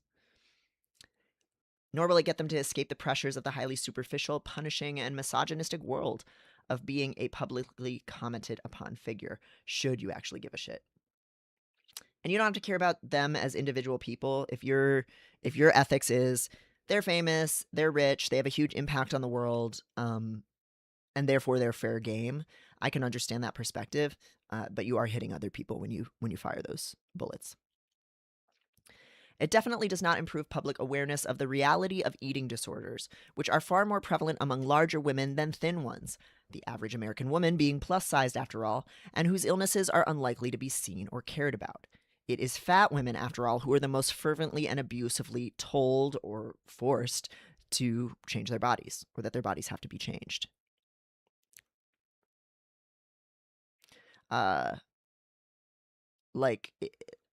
Anything that feeds into the narrative that you can tell that someone has an eating disorder by looking at them is fat phobic, because a majority, I think it's pretty much fair to say that like a majority of fat people, at least in the US, are like societally given an eating disorder. Like they're almost basically forced into eating disordered behaviors by their doctors and families. and the world around them, it's very hard to not absorb societal fat phobia and to have a relationship to that in general, but especially if you are fat. And so if you a lot of people who have eating disorders, an eating disorder does not necessarily make you lose weight. A lot of them do not. A lot of them cause a lot of disruption in the metabolism in all kinds of different ways, and the body is just generally not set up to lose weight. So the idea that you can look at someone and tell that they have an eating disorder is just completely wrong, and it ignores the suffering of fat people with eating disorders, which are a majority of eating disorder sufferers, and instead turns all the focus on these thin women. It's still centering thin women, which is so frustrating. Maintenance phase is great. Your fat friend Aubrey Gordon, she was a really early influence on my writing when she was on Medium, just as the anonymous account Your Fat Friend. I looked up to her and how she did her work so much, and she really shaped how I wrote on Medium and how I still write today in a lot of ways. And I love her work so much. Her book, What We Talk About When We Talk About Fat, is so good. It's a bit of a collection of her. Wait, is it What We Don't Talk About When We Talk About Fat? Yeah, my bad. What We Don't Talk About When We Talk About Fat. It's a little bit of a collection of her Medium essays written as Your Fat Friend, updated, and then there's some new stuff in there too. Yeah, I think she's great. Ula Mui says, is giving your opinion on how somebody looks ever a good idea? I've seen people say that instead of saying you look good or sexy, for example, you ask people how they feel. I think, and this gets into the response to this piece a little bit, because some people are like, we have to criticize these body standards somehow. I think commenting on somebody's body in a public venue where you know when it has not been invited or is not part of the agreed structure of the interaction, you know what I mean, is not okay. Like, I don't think it helps anything. Like, if you are talking to somebody in a cruising space, I think you can tell them they have a sexy body. If you are competing in a beauty pageant where the whole idea is that you are being evaluated and you've signed up for that, I guess people can talk about your body. That you can understand that you're getting into that. If you're a bodybuilder and you're in a bodybuilding competition, people can talk about your body as they're like judging and evaluating your body. But I think that, like, outside of those constraints, it's not like ever helpful in a public venue to think you can tell someone about how their body looks, or that it's helpful for anyone who hears who's in the blast zone. Like, I really don't think I don't think it's helping anything to be like, there's too many thin women and they're disgusting. Like, you can talk about let's talk instead about how fat people are excluded from society instead of focusing again on the thin people. That's my opinion.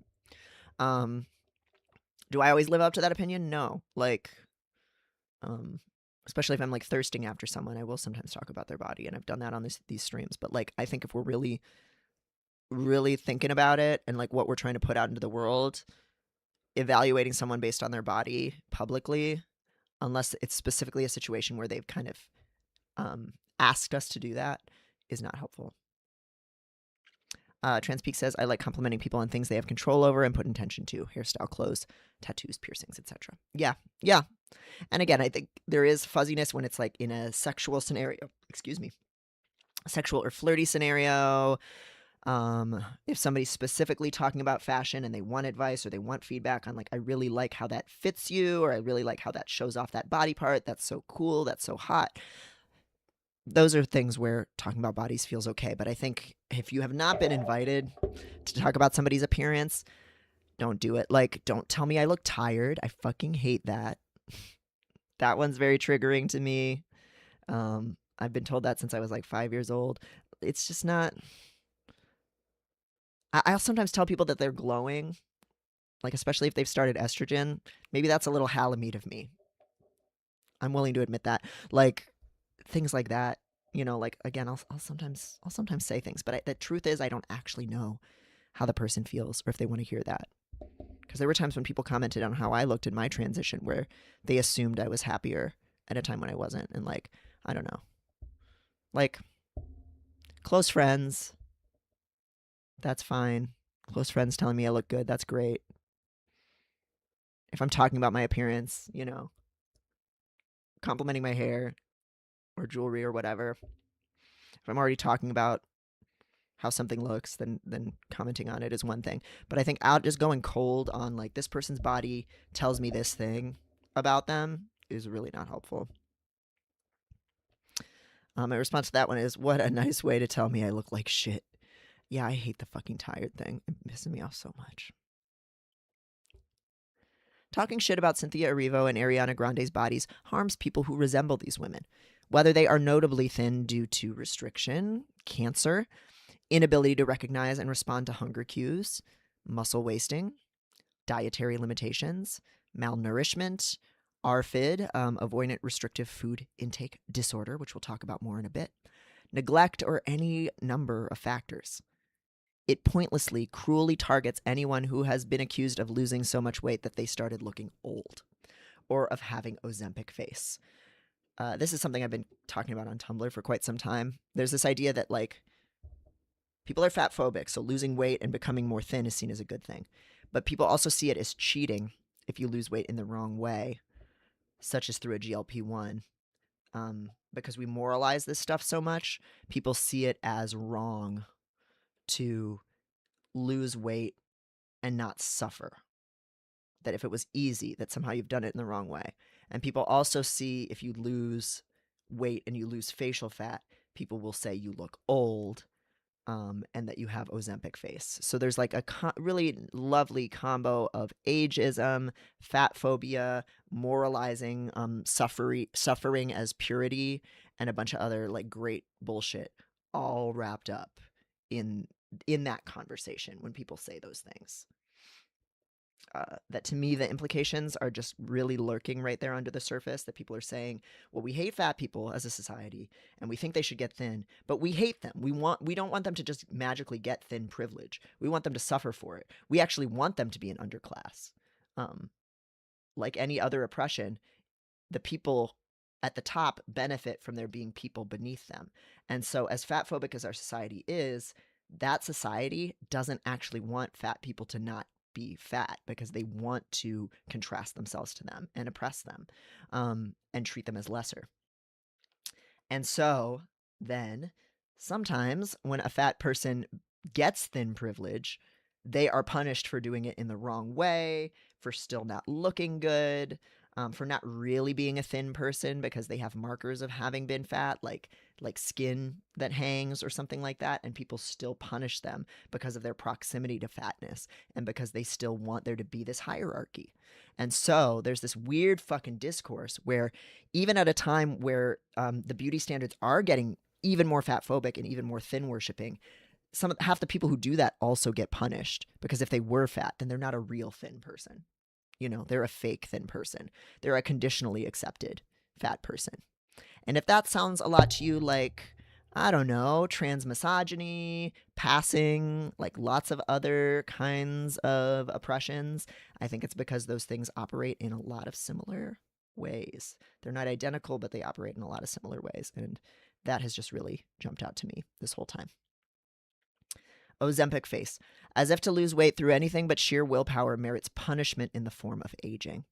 And as if showing lines on one's face is a punishment, rather than a natural consequence of continuing to stay alive for a long period of time. Sasha says, and for women, God forbid you look old or masculine. God forbid you don't look fertile. Yes. Most of all, dealing in a relentless critique of these women's appearance instead of the substance of their actions or the broader socio-political circumstances in which they live distracts so completely from the point that it subsumes it and counters it entirely. This is a video that I quite liked on YouTube from Hey Kayla, I think is her name. Let me double check what her name. It's like something Kayla. Kayla Says, my bad. Kayla Says. I've liked her YouTube for some time, and she really talks about how commenting, and she interviews some like eating disorder treatment therapists, and I think had some really good takeaways about how If you're concerned about eating disorders being normalized or extreme thinness being promoted, you still want to talk about behavior, not bodies. That all that talking about bodies is going to do is give something for eating disordered people to fixate on, which you don't want to do. You don't want them to fixate on their body, comparing to someone else's body, worrying about their body all the time. Focus on actions, you know? Same thing with, like, if you're concerned about a friend's eating disordered behavior, you focus on the behavior and you tread very lightly, very, very lightly, because if you put them on the defensive or make them feel ashamed, you're not going to help. That is not when change happens, and that's not when honesty and vulnerability happen. Critics of these women can say that they care about the health and confidence of young women and body positivity, all that they want. But when they make commenting upon these women's unattractiveness and strangeness their primary weapon, it is only how women look that ever actually gets lampooned. The big lesson is the same objectifying patriarchal violence that we've always learned. A woman's primary function is to make herself easy to look at and to meet others' needs. If anything about her is unsettling or unappealing, she has failed at her great purpose, and for that she should be shamed. This is not a line of thinking that helps women get nourished. It teaches them that if they are doing poorly, it is their job to hide it better so that they can continue using their bodies to please others while neglecting their needs. The idea that a woman's function is primarily decorative is what gets them on GLP-1s when they otherwise wouldn't want or need them. Obviously, those medications are things people want and have had positive health effects from. Pushes them to exercise to painful excess or injury, or sees them seeking dramatic body modifications, motivated not by the joy of self-creation, but in a haste to not be disposed of. We tell young women to lose weight. Then we grimace at their marionette lines until they stuff their cheeks full of filler. Then we say they've grown too puffy, because how dare a woman look like she has fat again, and that their filler is migrating, and then they get additional adjustments, maybe removing some of the filler, dissolving it, getting something pulled back, etc. And then we call them body dysmorphic lunatics and lion-faced freak shows. I want to share some of the examples here that I've seen a lot. So I follow longtime fans of the show know that I inherited a special interest in Taylor Swift from a deceased friend of mine, Context Machine, who was a 45-year-old autistic man who was obsessed with Taylor Swift in a very funny way. And through just sheer chutzpah and passion and autism, he posted and blogged so much about Taylor Swift that I became also obsessed with him and with Taylor Swift. So I follow a lot of Taylor Swift subreddits, including a lot of the hate accounts and hate subreddits. This is one of them, r/Travis and Taylor.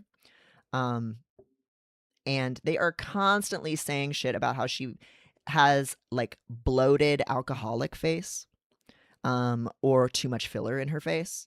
They are constantly saying like she looks so ugly now, comparing her face now to her face a few years ago, even like 1 or 2 years ago, and saying, look how puffy it is.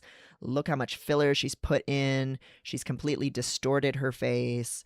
Like I said, they talk about alcoholic bloat, and so speculating about mental health stuff and health stuff in a gross way. And there's so many like bad implications to all of that.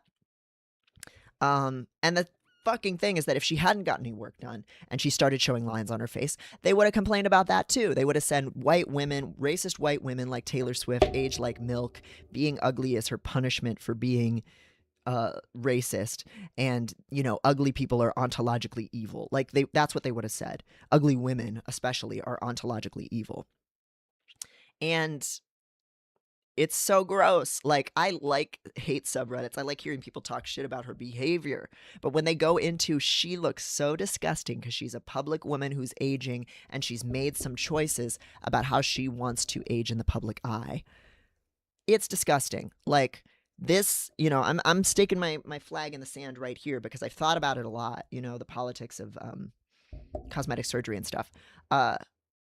People have the right to do what they want with their bodies, period. And that means if people want to make choices about navigating aging with cosmetic procedures, I think I'm in no place to say anything about that as somebody who's had cosmetic procedures. You know, like, I don't see a difference between me getting top surgery and somebody getting filler if they want to get filler.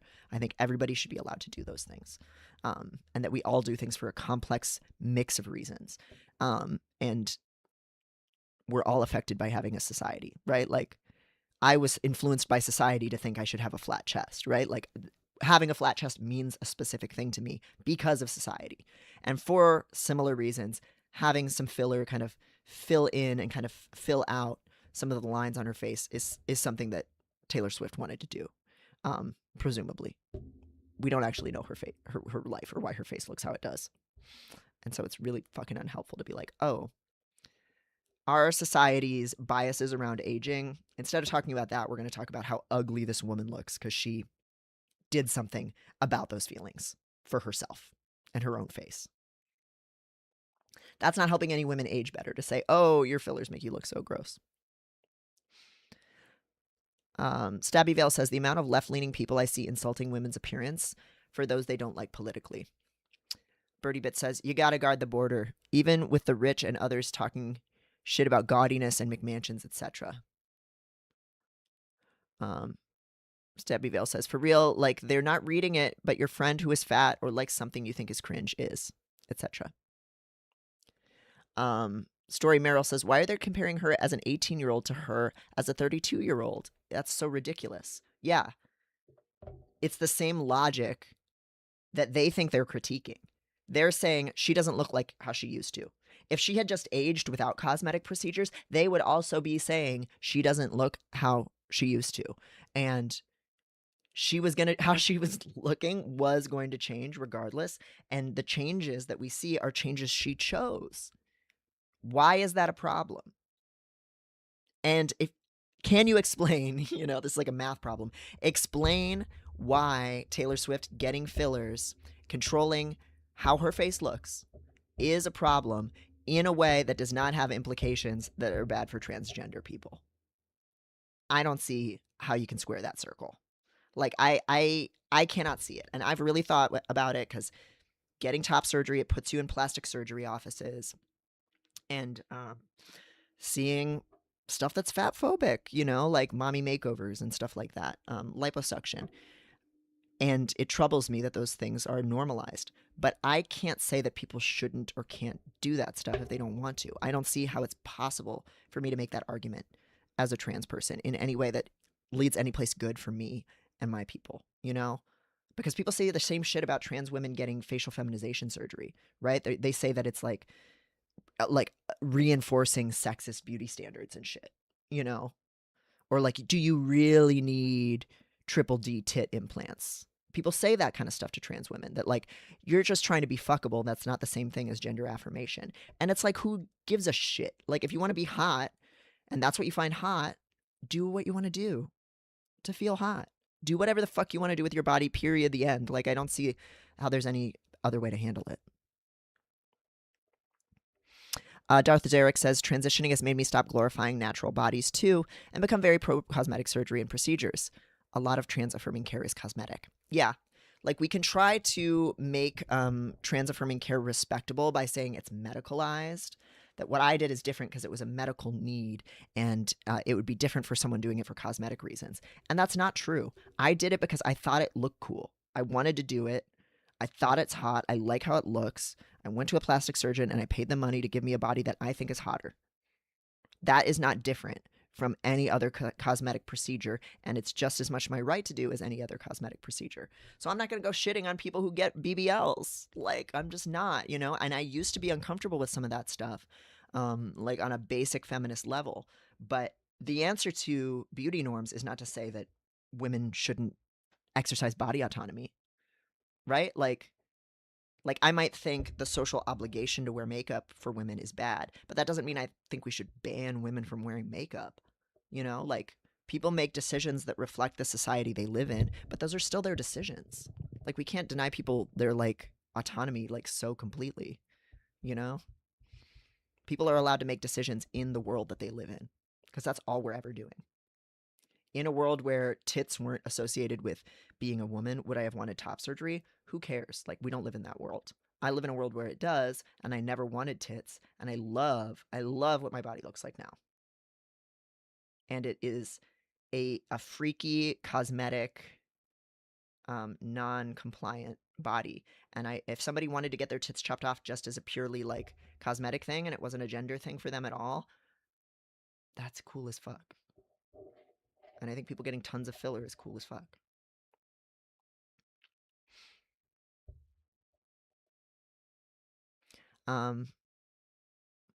Stabby Vale says, I've seen people critique the stylists for Taylor Swift instead, which I can respect. More like saying, why would you put her in that? It's not flattering her. That can still be misogynistic or fatphobic. Yeah, because what does flattering mean? A lot of times flattering means like it makes the person look thin or not. But how much agency do public figures who are women even have over how they get to present? How much of it is dictated for them? Yeah, if you ask the Gaylor Swift subreddit, they tell you that she's a beautiful lesbian bird in a cage, and that she wants to be Daddy Taylor, which is her when she wears jeans. That's what they call her on the Gaylor subreddit, Daddy Taylor, that she wants to be that all the time. Yeah, I think you can critique bad styling. A lot of times it does go to a fatphobic place, but not always. It doesn't have to. You can just say, like, I think that dress is ugly, or like out of style right now, or like those colors don't go together, or like a big thing with Taylor Swift is wearing an outfit that doesn't really match the occasion. Like, she'll go to like football games wearing something that feels more like it's like she's going to like the VMAs or something. And people think it's kind of weird. I don't know. Even that, I'm like, when I think about it, I'm like, let people wear what they want to wear. I want to look slutty all the time too. So I kind of, even that, I'm like, people can say it, you know. Since a lot of top surgeons perform based on a skinny standard of flatness. Yeah, say that. Thank you, Story Merrill. The the trans affirming surgeries we have are affected by the incentives and biases of the plastic surgery industry. Yeah. And we can critique the industry without saying that people shouldn't have the ability to do what they want with their bodies, right? Like, in an ideal world, it wouldn't be this gross for-profit industry that does promote insecurities in women and others and fat phobia, right? Like, the cosmetic industry sucks, and it takes advantage of all of us that ever partake of it. But it's like with pharmaceutical stuff. Like, the pharmaceutical industry is evil, but that doesn't mean people shouldn't get to use whatever substances they want. Sasha says, criticize the oppressive social norms, not the individuals trying to change the way they look for whatever reasons that we are not privy to. We're not in their heads. We're not in their social life or dressing makeup room. Who give a shit? Literally, who give a shit? Also, there is a lot of saneism and ableism wrapped up in how people talk about people who get a ton of plastic surgery done. I'm taking you to the Grimes hate subreddit. My favorite Blorbo, Grimes. A lot of people, she's gotten, it seems, some cosmetic work done in recent years, and people are like, she's on drugs, she's crazy, she's ruined her face, and it's a sign of madness. That's how people interpret it. And then people who get certain types of plastic surgery, people say that like you're getting lion face, that like basically your face looks too big because of like fillers and things like that. And again, it's just criticizing people for looking ugly, but couching that in the language of being anti-plastic surgery, as if those two things are compatible. Like, if you think it's bad to be ugly, then how are you gonna say that like plastic surgery is bad? Like, what are you really uplifting here? The steps to this dance can be either convoluted or linear, depending on how much wealth the woman has to help modify her appearance or manage public impressions. But the ending position is always the same. She is sick, fallen, and old, no longer the glimmering self that we reveled in hating and never thought was good enough. As we move into this next section, I do want to give a eating disorder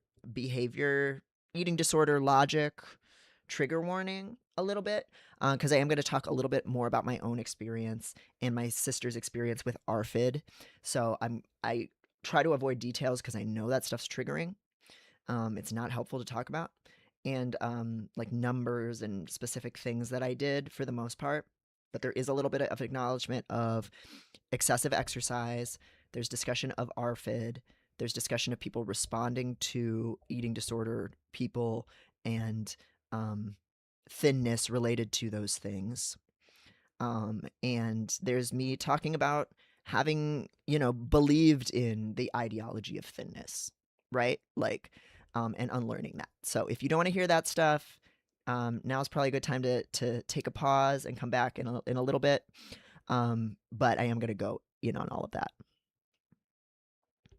This is a picture of me and my sister at my uncle's wedding. I don't know how. I'm very bad at knowing the age of kids, but we're both just standing there awkwardly. I'm the bigger one, and my sister's the smaller one on the left.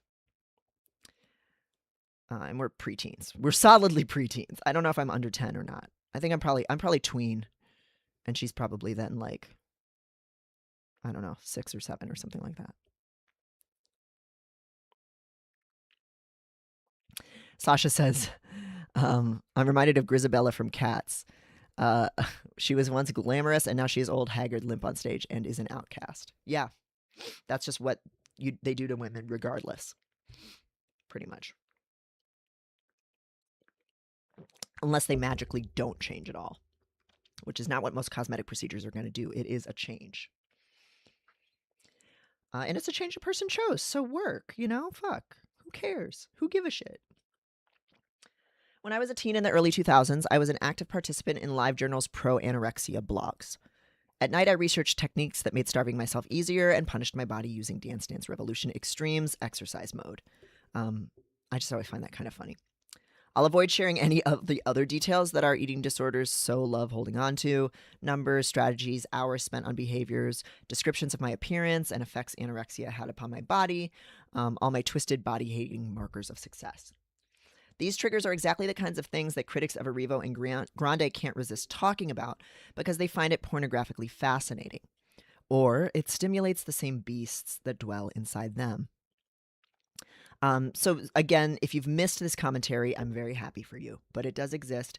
People talking about, oh, they must be doing XYZ behavior on set. They must be doing XYZ behavior to each other. Speculating about what's happening inside their bodies, looking at features of their bodies and saying, oh, this body feature looks this way. That's how you know they're not well, which is like body checking stuff. Like, don't tell an eating disordered person that you need to have this feature to really be sick, because then we're going to want that shit really bad, a lot of us. That's what those pro-anorexia blogs were all about. They were like, look for this body feature, look for this body feature. If your body can do this or your body looks like this, then you are starting to get thin enough. And if it can't, you're not really sick.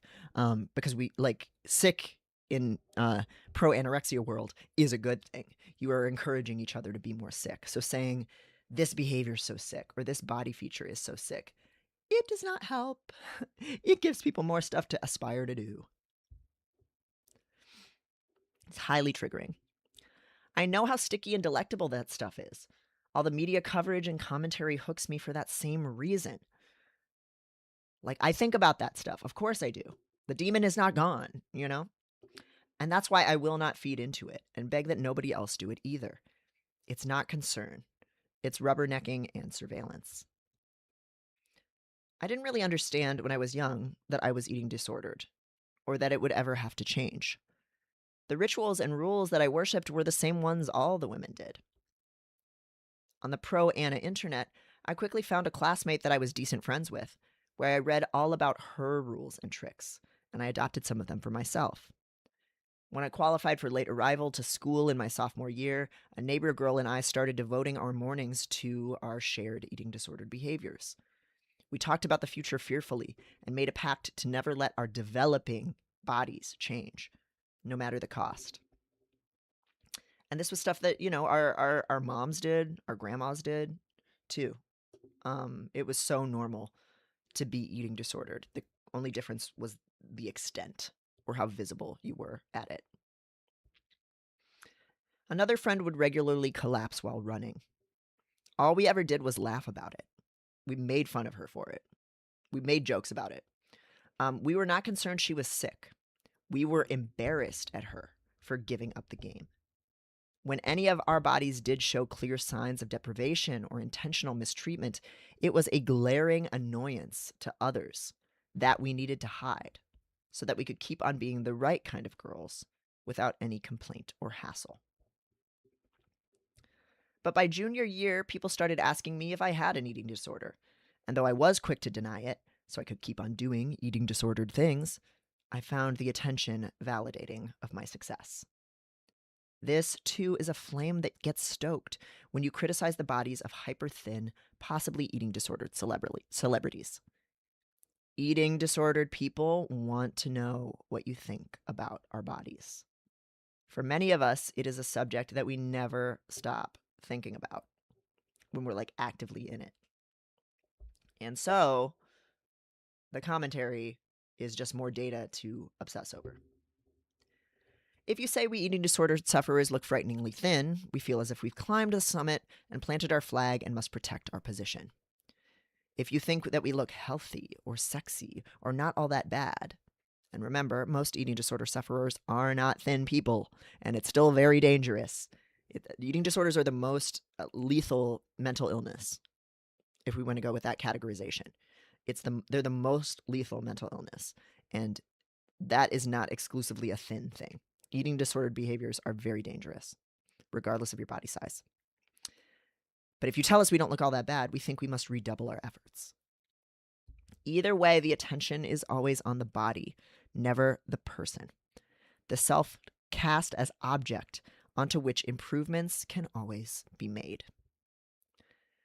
Though my eating disorder has been severe enough to repeatedly give me life-altering health problems, I could always tell myself that I wasn't that bad and wasn't really working hard enough because I had one of these bases of comparison, somebody who was worse off. I had a sister who never ate due to avoidant restrictive food intake disorder, ARFID, and who looked way more frighteningly skinny to people. Stacy could not tolerate any food of an unfamiliar texture or flavor and was always thinner and paler than me, her curvier, tanner, hardier older sibling. As you can see from the picture, we're very similar kids and types of people, but there's a way in which in families these things get kind of the differences get made more dramatic, the contrast in how people talk about you, what they notice about you, and how you think about yourself. In elementary school, she was frequently hospitalized for walking pneumonia and breathing problems due to her malnutrition, and my parents were lectured by doctors about her frailty. Stacy's body drew most of the stricken comments, while my self-neglect was ignored. Stacy was never on board with the ideology of thinness.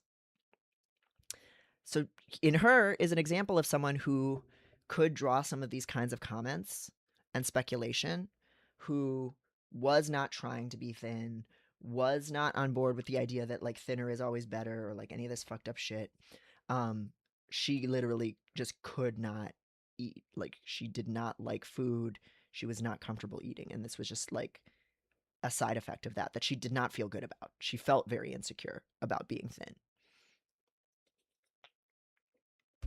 She felt very insecure about people constantly telling her that she looked sick and unwell. Like that does not make you feel good either. And thin phobia might not be a real societal problem or oppression, but ableism is. And telling somebody that they look sick and that's a bad thing is that. And that does happen here. And I think that sometimes gets missed in these conversations. So Stacy was never on board with the ideology of thinness, but that's mainly because she was too skinny for it to be considered attractive to other people. She developed a lot of anxieties around her eating being commented on and her size being criticized. It did not help her get well. It made her feel even more uncomfortable being around people in scenarios where you would be eating because she knew that people would tell her to eat things she didn't want to eat or could not eat, insult her body, question why she behaved the way she did. And it was just really invasive and horrible and was really triggering to her. When I was a teen and she was a preteen, Stacy would watch me anxiously over-exercising and sigh with desire for the soft ass and thighs I possessed but she lacked. She hated being told how thin and sickly she was, and how childlike people saw her as being, even while I coveted such comments. People forced food onto her, but didn't worry about me, at least not until I got bad enough in adolescence for it to draw those oh-so-rewarding, concerned stares. We were both on a mission to make our bodies comply with fat-phobic, white supremacist standards of attractiveness. Standards that our white, non-plus-sized bodies very much approximated. We were very much privileged, right? Yet which we never felt we had attained. Because the punishment and impossibility of the standard was the point, as was the focus on women as objects rather than living beings. It's has some similarities to some of the conversations we've had on this channel about whiteness or masculinity. That there's a standard and it's fake. Neurotypicality too. There's a standard, and there are people who get a lot of social advantages for being close to that standard. But even those people will be told you could aspire to do more and better. You could get closer to this standard. And if you don't, you're fucking up. Or you're going to lose that privilege. When you comment upon the hideous thinness of the Ariana Grandes and Cynthia Erivos of the world, you tell real-world eating disorder sufferers that they could take their behaviors as far as these women maybe did. Who knows what they're doing? If their bodies are as bony as those celebrities are, they feel rewarded and want to shrink themselves more.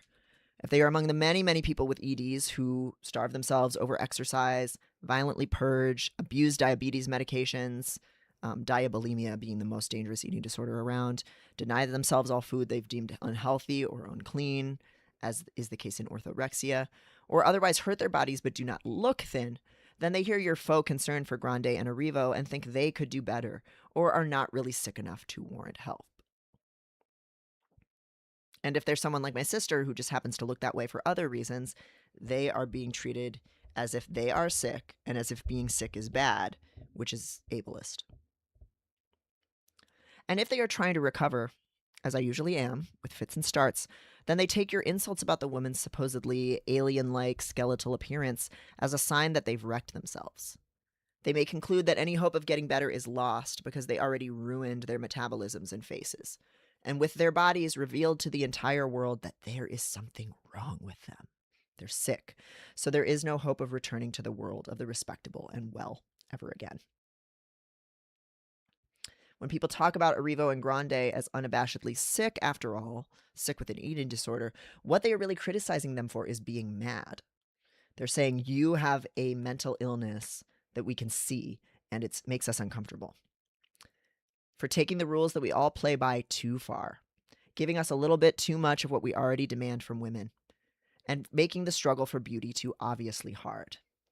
They have rendered themselves hysterical, and we have no true sympathy for it, nor do we for any woman who doesn't bounce back into a supple, happy ornament in no time.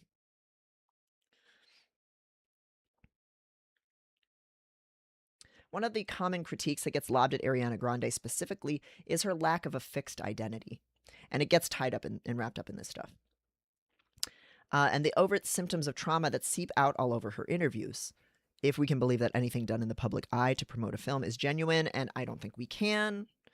Her voice has changed a lot over the course of her career. She used to talk in a particular way when she was on Nickelodeon shows. Then she started talking with more of like a black scent in the middle of her career, and like a sexy, smoky, racial caricature voice.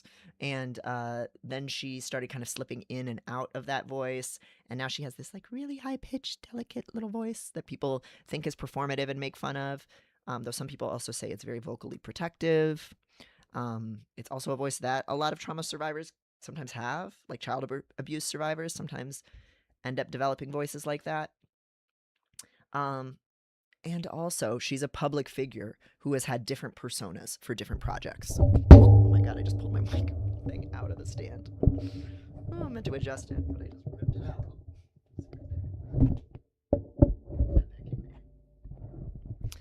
out. So people take certain things, I think, a little too, let me tighten that up, a little too literally. like that what they see of her in an interview is a real person rather than a curated decision made by a whole team. And they say, "Oh my God, she has no sense of self because she's changed so much, and she's crazy, and she's eating disordered." And so people talk about these things as all being wrapped up. Like, you can tell she's crazy because she lost weight and she changed her voice and her hair. It's like she's a media figure. Yeah, like all of those things happen all the time. Her voice has lifted up several registers and lost the performative blaccent of several album cycles past. Her skin is lightened. She's not tanning anymore. Her hair is honeyed. She's more blonde. Her face pushed into perpetual sad concern. That's another thing that goes back to criticisms of plastic surgery. People will say she's botched, that she gave herself eyebrows that look sad all the time, or that she's just being performative and trying to look like a fragile white woman, which may be true. That is a media strategy. And I think we can talk about that without being gross about people's bodies. Grande confesses that she can't remember whole years of her youth, and understandably will not talk about the showrunner who violated so many young girls like her on the sets of shows that she worked on, like the ones she worked on and the ones she worked on. Sometimes she gives non sequitur-like responses to some questions, like saying she was scared of what 6'7" is the other day. Once known for projecting kind of a bratty confidence, she sounds and seems so airy now, like she isn't even there. There's a part of me that always wants to project my feelings into Grande's public performance. Time and a way smaller scale of mass scrutiny has made me also feel more brittle and exposed in my old adolescent traumas, and attempting to heal has made me less willing to hide how not together I am. Like, I feel like more of a fragile little mess in public now than I ever did before, and I feel like that's embarrassing in an older person. And so sometimes I see how people talk about that in Ariana Grande, and I'm like, oof, am I also this delicate, insane person? But her exposed weakness is also a mask. The Ariana Grande that we know is still a carefully dressed, positioned, and manicured public relations device, not the human being herself. And our reactions to that entity are more a reflection of our attitudes toward women than the real living beings. The real living being we'll never know. We don't know how she talks in private. We don't know how she dresses, how she lives, what she believes. And the only thing we really can assume is that the things we see in public in a curated press tour were decisions made for a curated press tour. So we're never going to know much about it, what it means, or the person. An obsession with Grande's thin, white frailty distracts from far more grounded criticisms of her past cultural appropriation and racism. The fascination with her cracking apart right in front of us, if that's even what's happening, gives us little reason to care about her or to see her as a whole person who is capable of having a variety of both good and ill motivations, who can make decisions about her own life. If we see her as this poor, broken bird, then she actually gets away with the racism more. So it doesn't help anything to say, oh, she's so crazy, because her body's changed and she talks different. In this way, Grande becomes a symbol of larger social anxieties, including about the rapid weight loss that so many celebrity women are now showing. But we never feel any collective responsibility for the toll that such symbology might have on her, because to us, she isn't real. She's just a broken doll to us, prettily and sadly insane. So there are a lot of women in the public eye who have lost weight, and the beauty standard has gotten even more thin worshipping than it had been in recent years, and people are taking GLPs for cosmetic reasons, or they're pressured to do so by their teams. And that's worth talking about.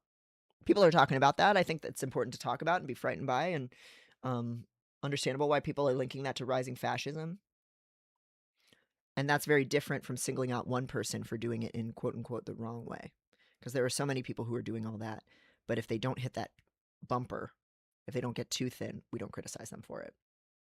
When we should be, in my view, criticizing the systems rather than the individuals, and certainly the individuals' bodies. We make broken dolls of every woman. We focus on the cracks in her appearance and deny her all her agency until her every possible flaw, from racism to complicity in fascism to madness to a harmless, awkward moment, is only as bad as her dye job while she's doing it. The role of a woman is to be good looking, not to be a person, so much that we collectively forget that women are people at all. Now we're moving into kind of the second act of this kind of 2-act piece. So I'm going to take a little break, sip some water here, turn on my light.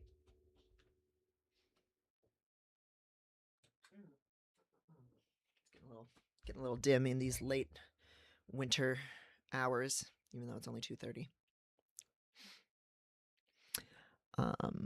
And Riley says, I saw that discourse and would have seen it as validation as well. That they look sick is something that's going to feel like vindication. The whole discussion around it is so gross. Sasha says, speaking of disordered eating, I just ordered myself some food. Was procrastinating because I need to cook, but I'm flaring badly. Oh, well, I'm glad you were able to do it and get nourished, but it sucks that you were having to cook during a flare. That's no fucking fun. That's painful. Here we have a photo of White House Press Secretary Karoline Leavitt from Wikipedia Commons. And compared to the close-up shot at the top of this piece, this is a less striking or unusual photograph. It's kind of middle distance, cropped photo. She's wearing a bright pink blazer. She's wearing eye makeup, some kind of lip gloss. Her lips are a little bit pursed, and if you were really trying to detect if somebody had work done, you would probably say maybe she has filler, but not necessarily.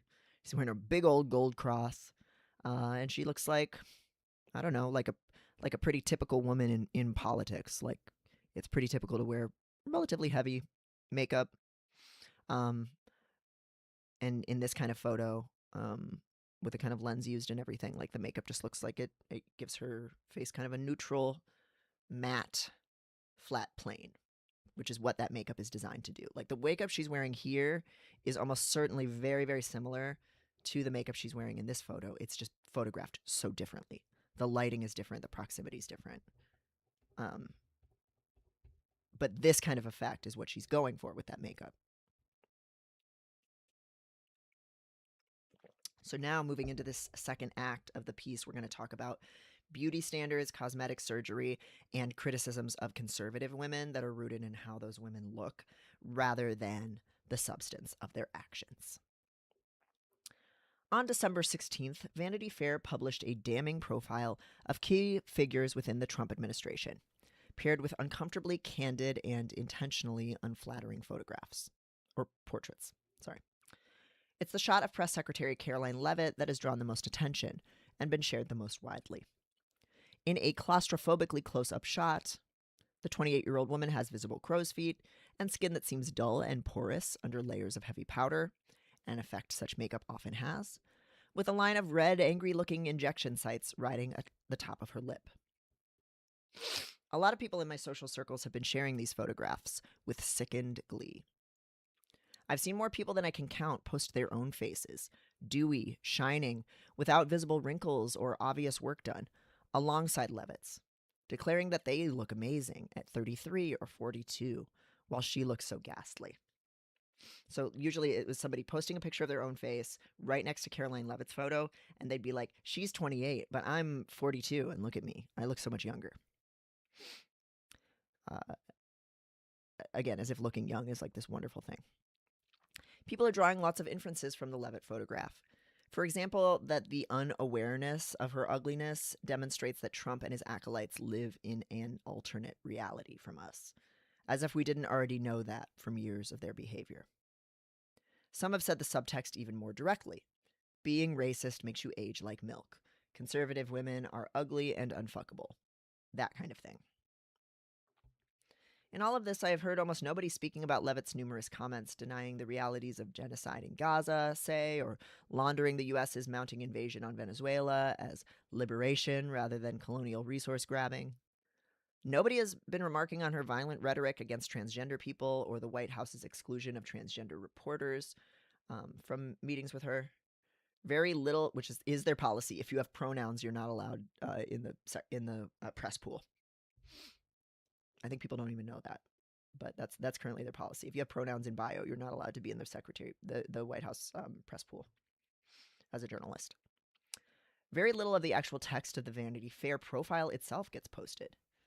What does are spare quotes from Trump officials worrying that their photographs are going to look bad, which they do, followed by more overjoyed commentary about their outward hideousness. And the photos look bad because they're intentionally bad. That's the whole point. They're awkward photos. Taking all of this in has made me feel crazy because I thought we had agreed years ago that insulting conservatives for their bodies and looks rather than their actions does more to harm the people who look like them than it does the people who abuse power as they do. And that's the real problem, abusing power. Trump was never unseated by us calling him fat. It was only other fat people who were predominantly impoverished and marginalized who got caught in the blast zone. And to be really clear here, like, regardless of a fat person's position in the world, their fatness does not deserve to be insulted because fatness is not an insult. It's not a bad thing. It never liberated anyone to criticize all the Fox News blondes for looking the same, or Sarah Huckabee Sanders for failing to meet that repressive mold. Why was it still so entertaining to call conservatives ugly and overdone and saggy-skinned now? And this really just is me trying to point out how women can't win. Like, when they are forced to all meet a particular look to even be able to be on Fox News, they're like criticized for being like fembot, bimbo, whatever, freaks. And then if a woman can't meet that really repressive standard, people still make fun of her and call her fat and ugly. And that's just like what a lot of liberals do. I am a person who has started to age visibly, and I have my own precious insecure feelings about it.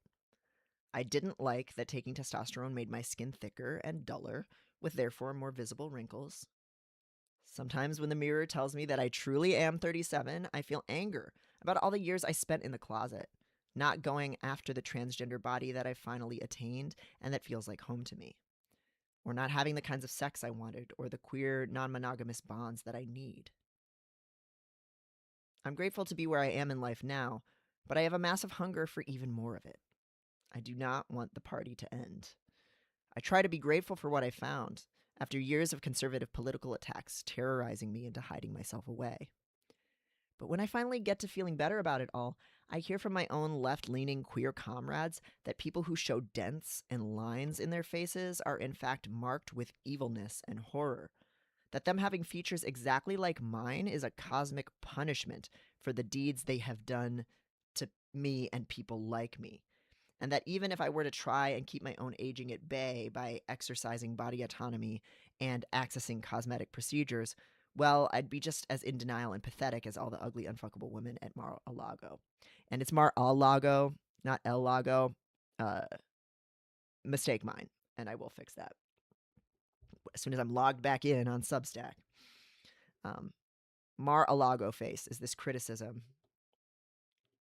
of conservative women for all having the same features, similar to what Kimberly Guilfoyle has. Heavy makeup, fake tans, full lips, overfilled quote-unquote cheeks, taut skin, and a highly polished and artificial appearance. So there's this idea that all conservative women in the Mar-a-Lago area all have the same face, and that's really creepy and gross, and that they're all delusional. When you could, again, focus on their behavior rather than the fact that they have a culture and a beauty norm, which every culture, like every subculture, has norms. And from the outside, people can look at it and say, you all look the same. They say that about us all the time as transgender people, too. I'm not a woman, so I can still kind of sidestep it. But the women around me are getting lines on their faces and trying to decide between the makeup that blurs the lights in the photographs and the ones that look good in person, and failing to be attractive under all circumstances and to all people, regardless. They're examining their faces in their unforgiving phone cameras and watching Leavitt be excoriated both for showing signs of the passage of time and for seeking procedures designed to hide it. This is part of it that just kills me.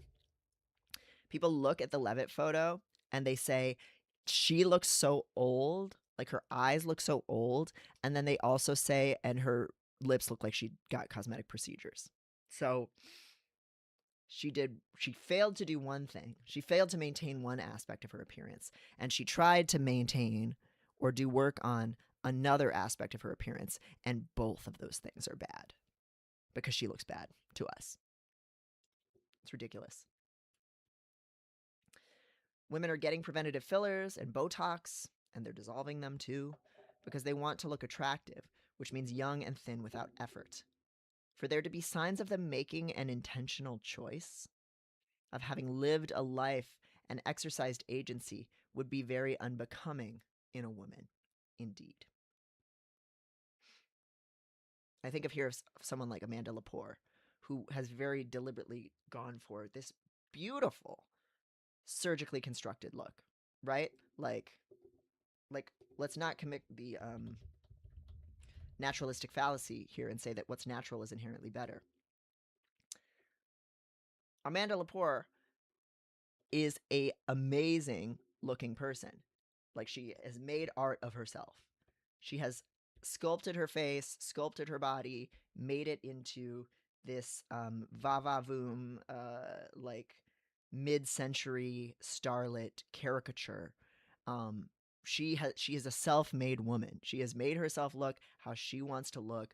Her lips are big. Her face has been shaped in various ways. Her body's been shaped in various ways. And it's fucking cool. It's fucking art. It takes a lot of the existing beauty standards for women and it just turns it up a notch to the point of caricature. And it's fucking gaggy as fuck. Like, it's cool. And there are women doing this. Mar-a-Lago face. And they also have exaggerated features. And that's not the problem with them. It's everything else that they do. So we can't really say, oh, this overdone look is so terrible, without also problematizing this, which is like so fucking cool. And that's how some trans people go with it. But regardless of what we do, we're exercising body autonomy.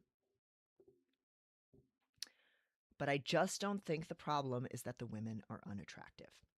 I don't think that Leavitt is evil because she has plumped her lips or failed to pull back her eyes, or that choosing to modify one part of her face and failing to modify another is somehow a failure or a sign of madness. I do not think that Trump family insider and U.S. ambassador to Greece, Kimberly Guilfoyle, should be criticized because she has Mar-a-Lago face. Need to correct that again. Sick. Mar-a-Lago.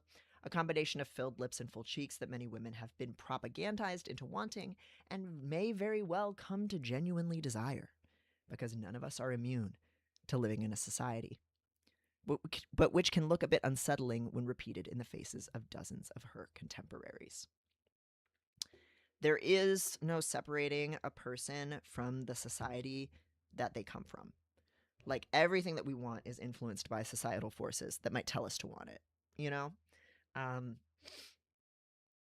So we can't really pick and choose like who gets to make a choice about what happens to their body based on whether it's this pure desire or whether it's social influence, because we make decisions based on social influence too.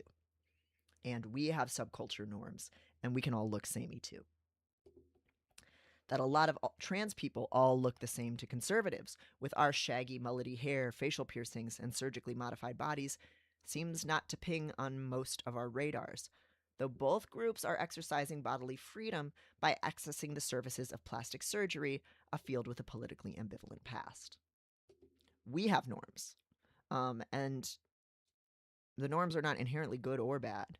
People make choices based on who they are around and how they want to be perceived, and those things are not happening in a vacuum.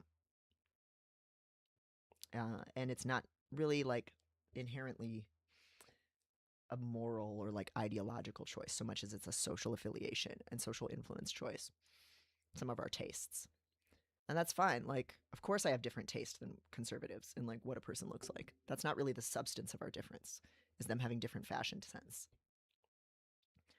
I do not think the problem with the modern conservative movement is that everybody tans and has haircuts I don't like, that the men wear kind of faggy suits, that their tastes are intentionally different from my anarchist transhumanist buddies' tastes, because of course they are, or that a lot of women who have been propped up as symbols of pure white cissexism are physically unappealing to me.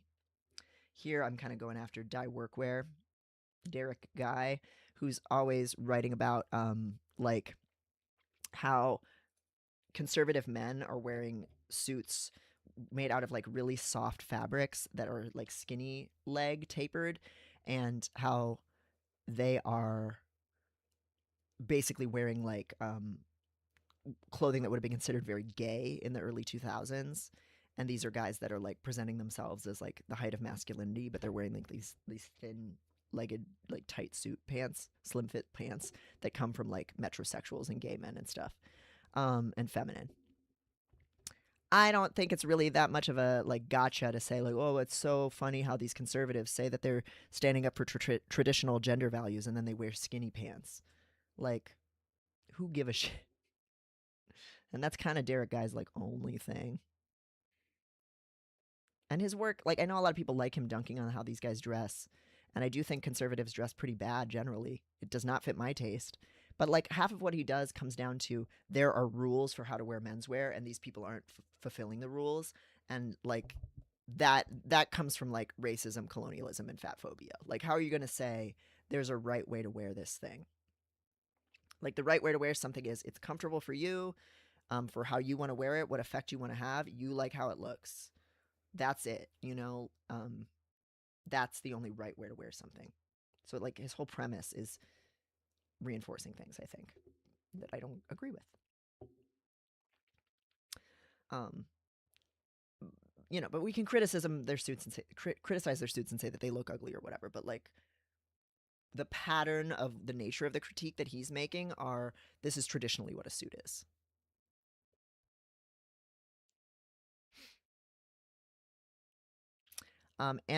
Anarch Snark says, hello, great name. Says, I, as an eating disorder sufferer early in recovery, this wicked discourse is a major talking point in the ED community. No one sees those comments to Cynthia and Ari and feels sincere concern. Thank you. Yes. Also, wow, early recovery. I just want to like, I don't want to say like congratulations or anything like that, because it's a whole journey, and I'm very much a harm reductionist, so I don't think there's any course that your recovery has to take, right? But like, thanks for being here. I know it's a really fragile time. It's often a really physically uncomfortable time, early recovery, but also sometimes kind of a psychologically freeing time. I don't know. Um, it's a special time, that's for sure. So I just wanted to like acknowledge that and say like, hey, you're early in recovery. For me, it was definitely quite a mind fuck of a time, but also a big turning point. So glad to have you here. And yeah, I don't think anybody in any of our communities sees those comments about their bodies and feels better or feels freer to take care of themselves. I really don't. Stabby Vale says about Derek Guy, when you get too autistic about fashion, it becomes conservative about rules instead. Yeah, that's kind of it. Like, far be it from me to judge someone for being pedantic.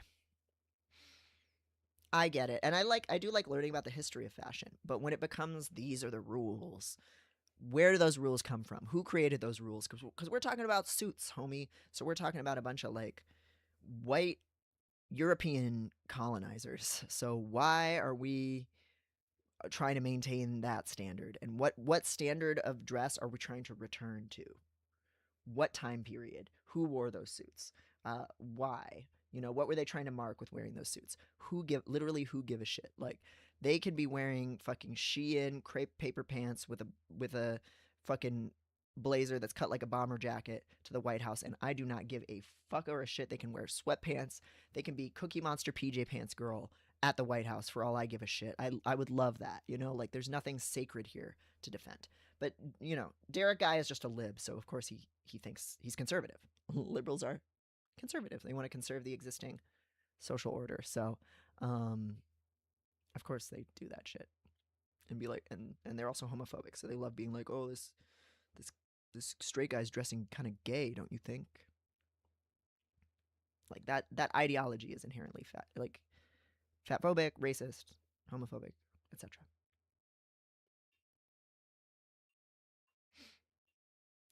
I don't think the problem with the modern conservative movement is that they wear faggy suits, that their tastes are intentionally different from my buddies, or that a lot of women have been propped up as symbols of pure white cissexism and happen to be physically unappealing to me. I kind of think the obsession with the attractiveness of women is one of the problems. I think the focus on appearances rather than substance makes things worse. I think that criticizing our enemies for not being hot instead of the ideologies they perpetuate is really short-sighted and irresponsible. I think that acting as though ugliness is a consequence of bad behavior hurts a lot of really vulnerable, uglified people. Here I'm using a term from a group called the Reclaim Ugly Project, based out of California. Uplift, glorify, love yourself. And it is a community that does a lot of cool like conferences. It's very anti-ableist, very decolonial, and it's all about people who are societally uglified, so told in the world that they are ugly. Founded by a black plus-sized woman who used to be the top Google image, one of the top Google image search results if you were to search for ugly black woman. Like, she was used in a lot of memes of like, here's an ugly black woman. So uglified people are dark skinned, they're fat, they're disabled, they have disfigurements, things like that. And this movement is about saying, oh, you don't have to like say that we're beautiful. Like, we have been rendered uglified, and being beautiful isn't the most important thing. Like, you're still a person, however you look. Though she does happen to also be, if you ask me, beautiful. But you can be beautiful and also be someone society sees as ugly. I see quite directly how attacks on the supposed misuse of surgical and cosmetic beauty procedures gets used to further rhetoric against trans and disabled people's right to do whatever we like with our bodies. So this talk of these women are delusional, they are crazy, you can tell they are crazy because they've gotten all this bad plastic surgery. What is the implication there? The idea is that people actually don't have the capacity to make a decision about how their body should look. That there are some people who are not well enough to really be using that freedom well. And if you're making that argument, how are you going to defend trans people who have mental illnesses or trauma doing what we want to do with our bodies? It's kind of all or none. It's kind of dignity of risk here. Either you think people's bodies belong to them or you don't. And if you think that it's forfeit because someone makes a choice you wouldn't make for their body, then you're saying that their body isn't theirs. And it's something that I see a lot of cis liberals do a lot, where they'll say, of course I support trans people. You know, you need that surgery. But if you get a surgery that makes them uncomfortable, or if you're getting a surgery that they see as frivolous and cosmetic, they don't believe in it. Sasha, dignity of risk, yes, from the disability justice world, that people get to make decisions that they might regret or that might have consequences. Like, you're allowed to get a tattoo, and then years later be like, I hate this fucking bell curve tattoo. Okay, that doesn't mean I didn't have the right to do it, and I'll get a blast over one day. If you know any good blast over artists in Chicago, hit me up.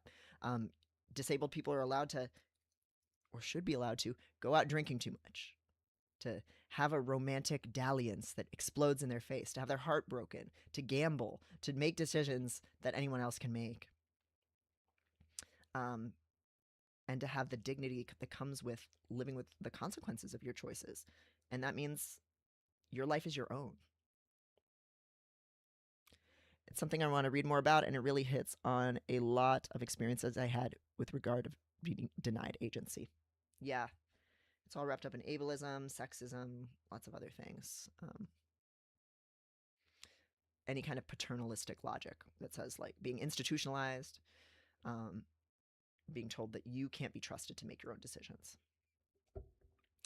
And after a lifetime of being made sick and mad and politically disempowered and self-hating from this shit, I am tired of seeing women being viewed only as display objects to be commented upon, rather than as people who can make any number of decisions. I think we can do better than saying Guilfoyle and Leavitt and Erivo and Grande suck because we think they look bad. I think we can engage with them as people. And I know that I'm only spitting into an uncaring wind because so many people, women and men, cis and trans alike, have made it one of their foundational pleasures to hate women. But I have been around long enough to know that we're never going to move forward if we don't stop. So I have to beg you, if you're reading this, to stop making someone's political violence or cruelty or just irresponsible behavior into a thoughtless, superficial drag on their attractiveness. If we're ever going to create a world where human life is actually treated as if it's valuable, we need to start by believing that every body is worthy of being fed and cherished, that goodness and badness and safety and danger exist quietly within us all, but cannot be seen, and that nobody's humanity is forfeited by you not wanting to fuck them. If we continue to live, we will one day grow old. If we survive what the Trump administration is trying to do to this world, we will all become more disabled with time, more sickly, less capable, less strong, and less attractive by most cultural standards. So every cruelty that we extend to the ones we find old or hideous now, we cast as a curse upon our future selves. Whatever your metric for oldness is, you will be old for far more decades than you ever were young, if you're lucky. And so you've got to make your peace with it. To hate our human ugliness and agedness is to advance the very fascism that we claim to fight. It's to make respect for people based on their bodies or their productive capacity. There is no inherently more valuable human body. Human decency does not have any one look. There is no redeeming the animals within us by carving it into a more pleasing symbol. There is only this life, saggy and backbreaking, and whether we decide to love it unconditionally or not. And that is what a lot of the projects that we're into are about. Fighting fat phobia, fighting ableism. Are all bodies and all people deserving of resources and inclusion, no matter what they do or can't do. And the second you start making decisions that run counter to that, you're making groups of people disposable, and that's some fascist shit and some eugenicist shit. So that's the piece. Even with how long my my preamble was, it's a little shorter than my other ones, which is great. Still pretty long. But if you are new here, and or you like this kind of talk about this kind of stuff, I have a few previous pieces that you can read that I've linked on the Substack. This one from last year is called "We Need a Harm Reductionist Approach to Eating Disorders." It talks about Shira Hassan's book "Saving Our Own Lives" and Gloria Lucas's group Nalgona Positivity Pride, which is a community that is focused on harm reduction for eating disorders. There's Gloria Lucas. Nalgona Positivity Pride is also on Instagram. And this, reading those two works, Saving Our Own Lives and some of Gloria Lucas's stuff contained in that book, really really helped give me a different way of thinking about some of the stuff that I previously would have called a relapse eating disorder wise. That like certain behaviors that I still slipped into sometimes, I would have seen it as a failure. But now I don't see abstinence as the goal. And I see that some of the behaviors I engage in serve a function other than eating disorder logic. For example, over-exercising also, or exercising a lot, is useful for stress or overstimulation or to get away from people as an autistic person. That like no behavior has this binary of being inherently sick or well. That's a made-up category that like a medical framework has given us, and that people do things for reasons that make sense to them, and there are sensory and social and emotional reasons why people do eating disordered things, and it's meeting some need for them. And so rather than saying this behavior is bad and you need to stop, it's much better to say, what needs are you trying to meet right now with this behavior, and what are some ways we could reduce the harm of that behavior, and still let you do what you want to do with your life and with your body. So I really, like love harm reduction. I really love applying it to eating disordered stuff and to things like self-injury and suicide, spaces where it's really uncomfortable to say, oh no, actually, other people are free to do whatever they want with their body, even if it's stuff that makes me sad. So you can read that piece if that interests you. Triggering, I talk more about behaviors in that piece, so don't, because I'm giving examples of what needs those behaviors serve. So don't read it if that's going to make you not feel good. I have this old one on Medium. This is the free link on Medium. So you should be able to read it regardless of if you have a membership. My eating disorder wears many masks, and it talks about how recovery kind of never fully happens. These pieces are kind of in conversation with each other, I think, a little bit. That, like, just when I think I'm over the eating disorder, something else will pop up. But from a harm reductionist perspective, it's just some unmet need, or like something I'm getting something out of the behaviors, and so I can appreciate it and be thankful for it instead of thinking, oh no, I was sick all along and being sick is bad. Like, being sick isn't bad. It's just a thing that happens. And then, because this piece is about political critique, I also have a piece from election season last year, saying that political polarization was never the problem. And that's on a study about political polarization and rhetoric about the importance of reaching across the aisle and how, like, liberal and unhelpful that is. So it's a good time. All this stuff. Let me catch up on the chat.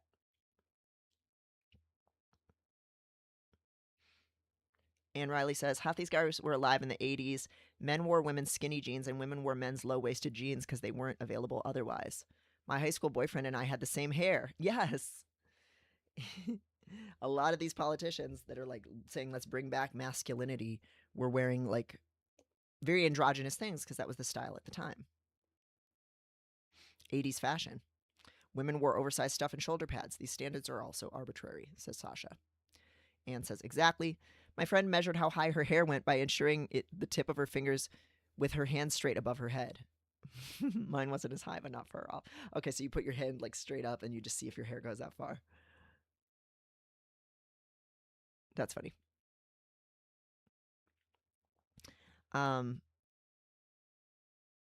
Anne said, I was waiting for your article on this entire discussion because I clocked a lot of what you brought up, but other things I didn't, which is why I appreciate you. Always educated. Oh, thank you for being here. I'm really glad people are here for this conversation. It's been bothering me for like years now, and now I feel especially empowered to delve into it.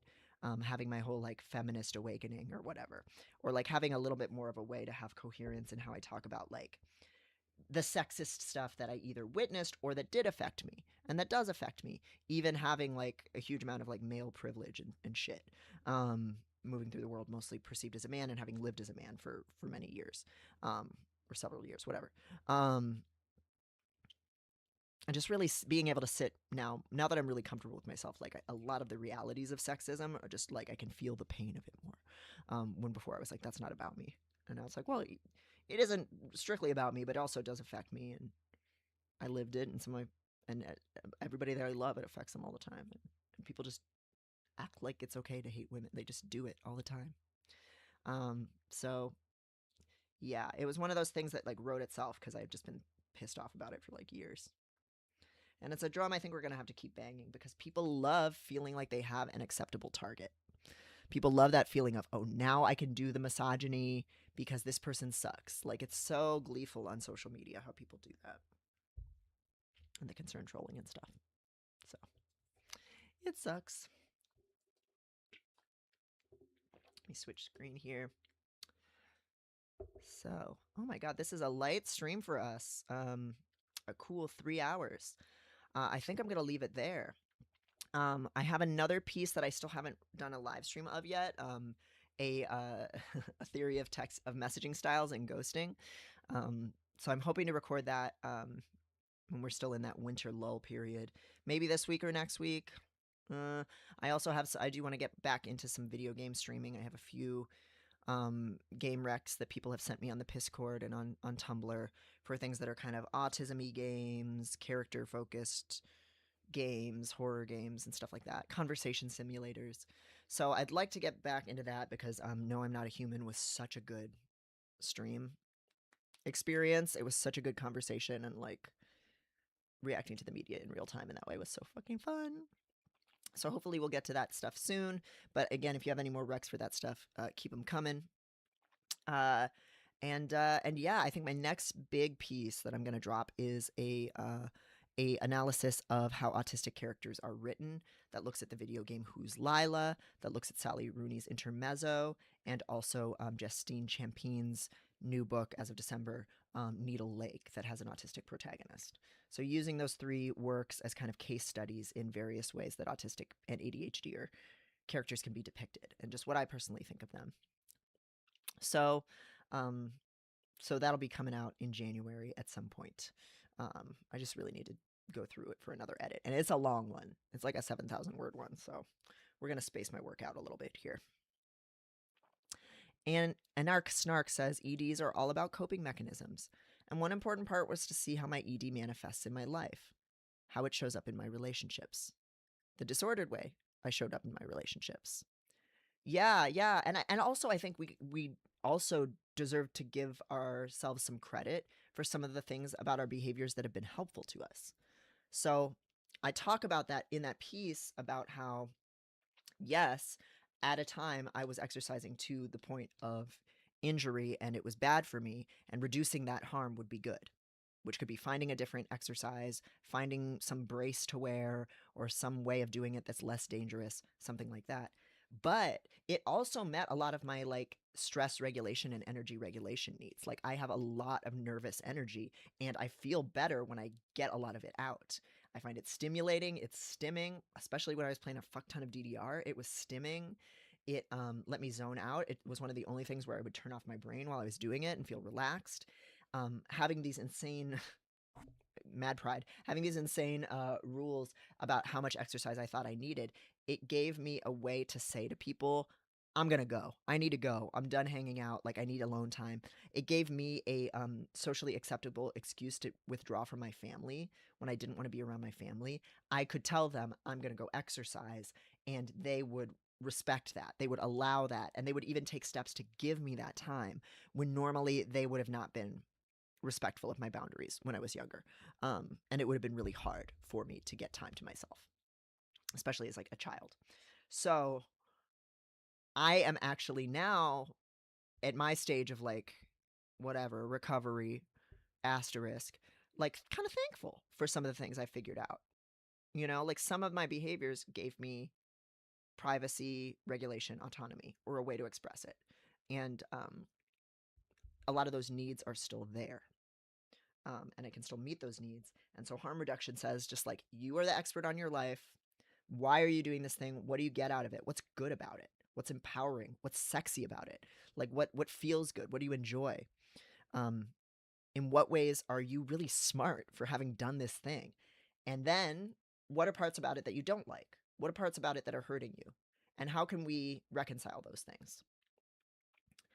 So a harm reductionist approach to things like self-injury would be like, okay, self-injury isn't inherently bad. We're not going to stop you from doing what you want to do with your body, but here are some ways to keep the wounds sterile, or some instruments that'll help make it safer to injure yourself so that you can still get whatever good stuff you get out of it. Endorphins, you like how it looks, whatever, but like here's how to do it in a way that you still get to do that. You still get the good things, but you minimize the bad things. And people know about that with drug use a little bit, and sex a little bit.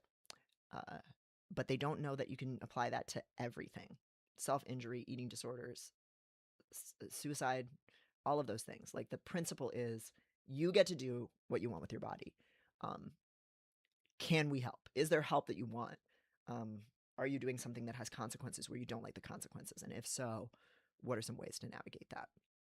So there's in the book, there's some really good, the Shira Hassan book, Saving Our Own Lives, really good conversation about like, okay, let's say that you really are attached to this eating disordered behavior. What can we do to help you maintain health enough that you can continue doing that behavior for as long as you want? And that's a really radically different way of talking about it. Instead of, you should be ashamed of you doing that behavior, It's bad for you. You need to stop forever. To say instead, if you like doing that behavior, let's talk about how you can do it for as long as you want and how we make that possible for you. And I think it's so fucking cool. And it's really helpful for me. It allows me to see, because I'm no longer thinking in this binary recovered versus sick way, like it actually makes it easier for me to notice behaviors that I still have, because it's no longer this threat to like the world. It's just like, oh no, I'm doing a thing because I like it. I think it's sexy. I like how it feels. It gives me certain freedoms, whatever it is, you know, and that's cool.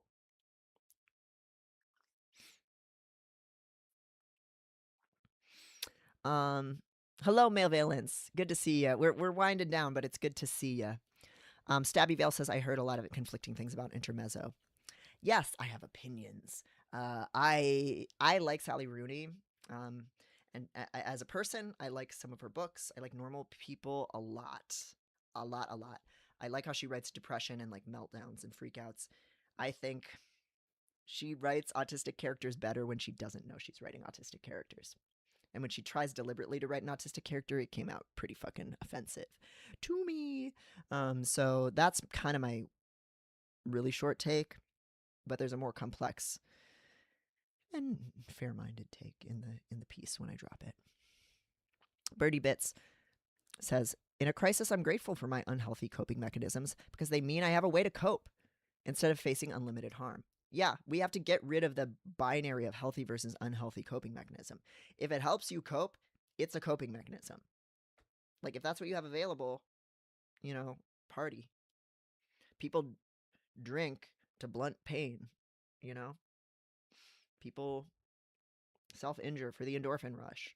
And sometimes people self-injure, and that's what helps them not die. Like, the list goes on and on. So, nothing's inherently good or bad. Sasha says, harm reduction is so important, and I hope we reach a point in the future where it's more of a thing and something people are aware of. Yeah. Yeah, it's been around, called that since, like, needle exchanges and stuff in the, like, 70s, 80s, I guess mostly the 80s. And it's still super controversial because it makes people really uncomfortable. I have a class where I teach a couple classes where I teach a bunch of harm reduction stuff and to like med students and stuff. And a lot of them are like, but it feels like giving up on the person. Like I want the person to get better. And there's that medical framework, right? Of like there's a well person and an unwell person, and we have to force this person to be a well person. And if we think that wellness or sickness have no moral value, then we can just accept the person. And if we respect people's autonomy, then we can say, however they are, that's where we're starting from. What do they want for their life and their body? God forbid a girl have a cigarette, says Blair. Yes. God forbid a girl have a cigarette. my little Virginia Slim cunty little menthols, which I haven't been smoking lately. Something about doing psychedelics makes me feel like ever since doing psychedelics a few weeks ago at Furfest, it's like my body, when I think about having a cigarette or times where I would normally some little angel inside of me is like, don't hurt your beautiful self. But it's very abstinence minded. But like, but I sure kept them, and I'm sure gonna have a little cheeky cigarette sometime when I'm too drunk and too high and I want to wake up a little bit. It goes down so fucking smooth for that, and it feels fucking cunty. So harm reduction. Sometimes the coping mechanism is feeling cunty as a way to cope. Often for me, actually, is feeling cunty a great way to cope. Mavalent says, I've only read Conversations with Friends. Yeah, that one's fine to me. I really, really like Normal People. I just love her author character, her like self-hating, evasive author character. Can't imagine why. I thought that one was so good. I think she's a good writer. I really liked all of her books. I inhaled all of them this year. And yeah. Ula Mui said, maybe out of topic, but I remember in your Insta stories you talked about your history and how you felt with the label feminist. I was wondering if you could expand on that. Yeah, I don't know what to say. Like, I think what I said in the stories was pretty much the the story, that like I really didn't feel like I had a place in feminism majority of my life. Like I didn't identify as a woman. I didn't think that a lot of things related to women were relevant to me, and then I was really in a very individualistic fantasy of how I could escape sexism.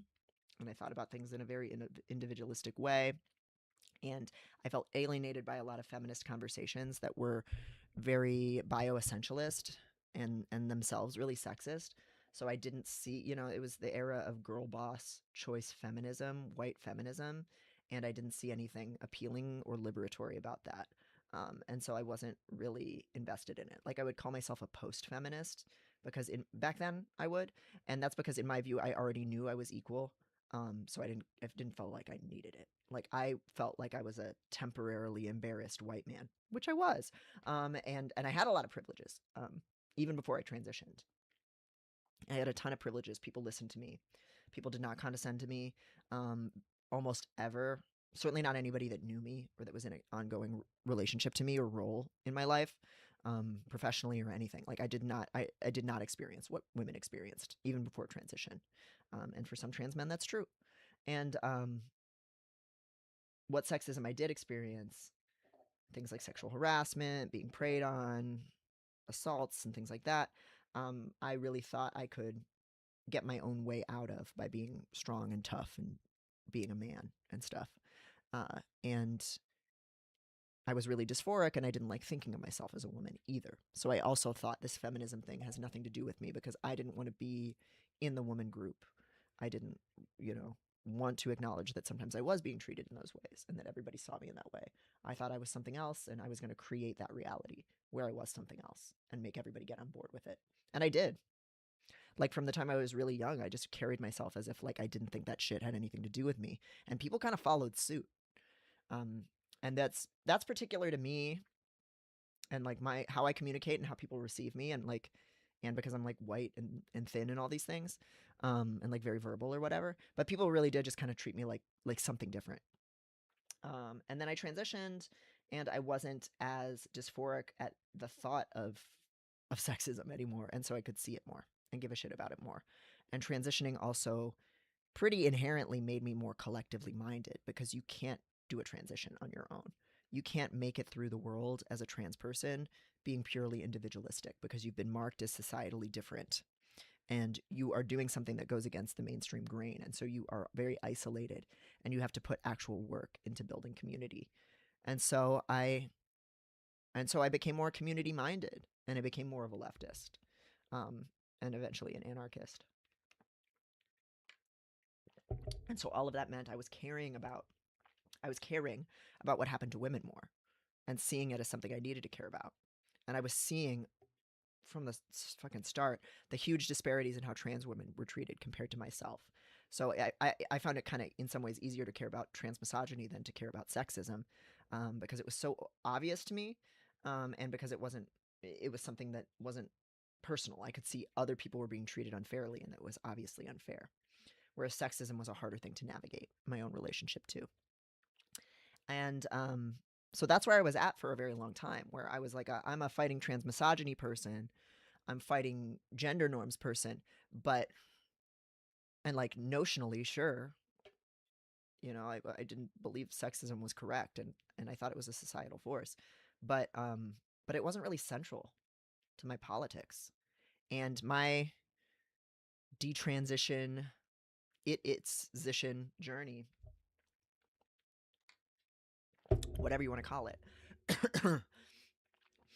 meant both sitting with the experiences of sexism that I did have that had fucked me up, that were things I had been running from acknowledging for a long time, and also feeling more of an not alignment, but like feeling more in solidarity with the women around me and being perceived sometimes in a more feminized way and seeing immediately how people treated me shittier. Like in some ways, I'm experiencing more feminized treatment now than I ever have in my life before transition. Because when I was young, I was like, I'm not a woman. I don't believe in this woman thing. I do not identify with women. I don't want to be treated the way women are treated. I'm different. I'm better, like very individualistic. And I carried myself like a man in a lot of ways. So I did not feel that much connection to women and women's struggles pre-transition. And then I transitioned, and obviously I didn't at all. And now I am, and I had complete like male privilege pretty much as a white dude who passed, and who has like all these structural things, like, you know, like a PhD and shit, huge amounts of privilege. So I also didn't see, you know, I saw fighting sexism and transmisogyny there as like my responsibility, but it wasn't about me at all, right? It was just a thing I had opinions about and that I thought was right, but it wasn't about me at all.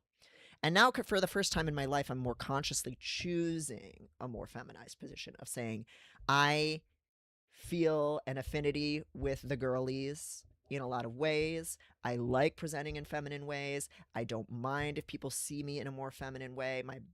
I'm on estrogen, you know, like I'm doing these things that are actually showing a alignment with these more feminine aspects. Again, not with like womanhood. I don't know what the fuck that is, but like I'm choosing and embracing feminine things specifically. And so that means now actually I'm experiencing some sexism more, in how people treat me and receive me.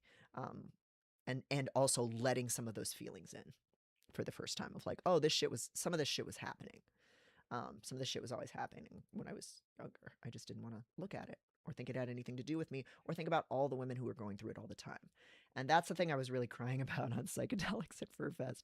I was on the phone with Maddie, who was being my remote trip sitter, which was super nice.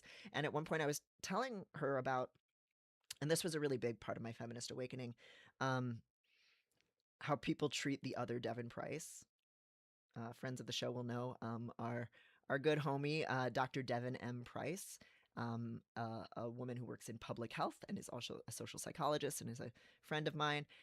People would be kissing my ass, and then they would slide into her DMs and like sexually harass her.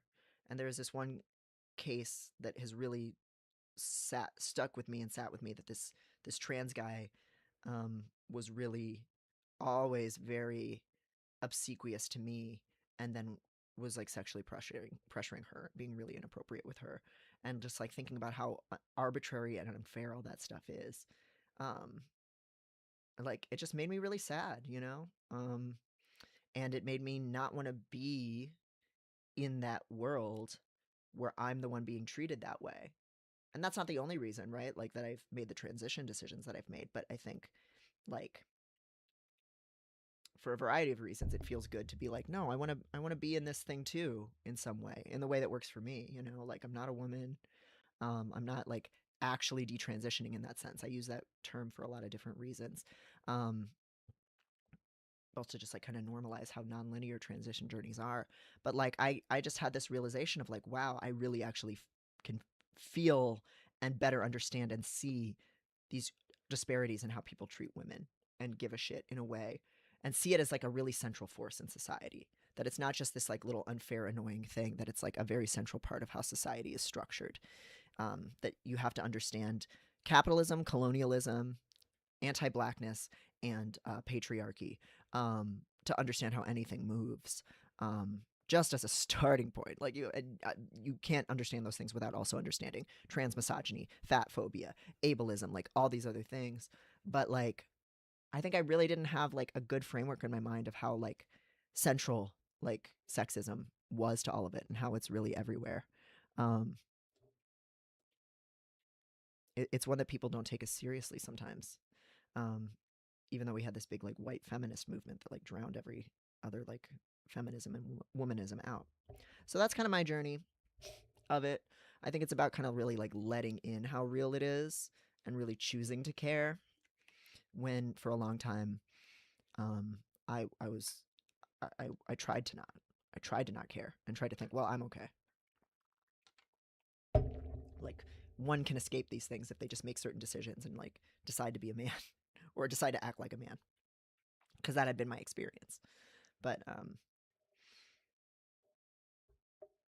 there's a lot that's cool about womanhood and femininity and feminized positions, and like there's so much that we like blame the victim for just inhabiting or being in any of those spaces, and we just hate We just hate women. The world just fucking hates women. And I feel like I see it from so many angles now. And this is all stuff that trans women have been talking about all their, like, since time immemorial. There's so many great writings from trans women all about this stuff that people should listen to instead of me being like, oh my God, I noticed people are unfair to women. I'm 37 and I finally figured it out. But yeah, that's kind of my journey. Cuntiness is a treat. Closet Demon says self-harm is cheaper than weed, you know? Yep. Sometimes that's all you got. Expression of cunt. Cunty is a great way. Sasha says it seems like a lot of leftists nowadays use the specter of white feminism to dismiss feminism altogether and not actually addressing what white feminism is. Yep. Exactly. Yeah, like there was this very capitalist, individualistic, racist movement of feminism in the early 2010s, and people rightly mock it and criticize it, but then they just kind of threw the feminism out the window with it, and it's really fucked up our ability to analyze this stuff. And me too, because I found that stuff really annoying and dysphoric. So I rejected it wholeheartedly, and like it felt good. It felt good to dunk on women. It felt good to insult women. It felt good to pretend that sexism wasn't a real problem, and that other things were bigger problems. It felt good to silence women about certain feminist talking points by calling it white feminism, including when it was true, you know. But it had that effect, and like it was bad. It was a really bad movement in the world, and it becomes a thought terminating cliche, says Sasha. Yeah. Koebek's book White Feminism is really good. I really love it. It helped me really see the contours of these things, of like, here is and it really influenced my book Unlearning Shame, because white feminism really says, like, here's this individualistic version of this thing and the problems with it, and here's a different way that we could look at it. And I just really love that book. It was really helpful for me.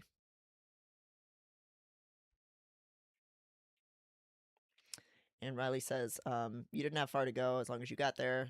That sounded rude. I mean, you know, like, I really try not to moralize anything anymore, you know? I was a libertarian.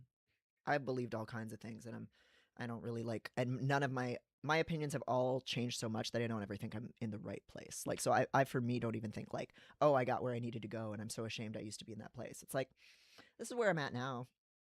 Who knows where I'll be in 5 years in my analysis. I changed so much from year to year, and the more I read and have these conversations about stuff. So, yeah, we'll see. But I've definitely developed in that area, and that's been great. I think it's been moving and nice, you know. And it just lets things in more, you know, emotionally, which is nice too. So, all right, I think that's it. I think that's it for the day, everybody. Thanks for watching. Thanks for hanging out. Again, there'll be more streams coming soon. Oh, Kat has questions. Okay. Hey, Kat Alive, how's it going? Hey, Kat, we're about to end. We're coming up on 3.5 hours and read the piece, but you'll be able to catch the VOD, or I'll see y'all on the Piscord when I am on there. Thank you so much, everybody, for watching. And thanks for people who watch afterward and leave comments and stuff like that. It's really awesome to me that people enjoy these little streams.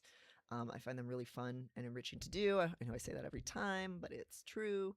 Yeah, you can hit up my Tumblr ask box if you have any like topics you want to see me write about. Kind of deciding what the move is right now for the new year and what some of the other new works are coming down the pike. But I'll have this sent out, the VOD of this sent out on the Substack soon, and then next up is probably going to be exploration of how autistic characters are written. All right. Thank you so much, everybody, for being here. I can drop a Discord link in the chat right now, Kat, real quick before I go. Yeah, Male Valence, I did read the Danny piece. We did it at the top of the show. It's just like a short list of book titles, and it was very funny. Very funny stuff.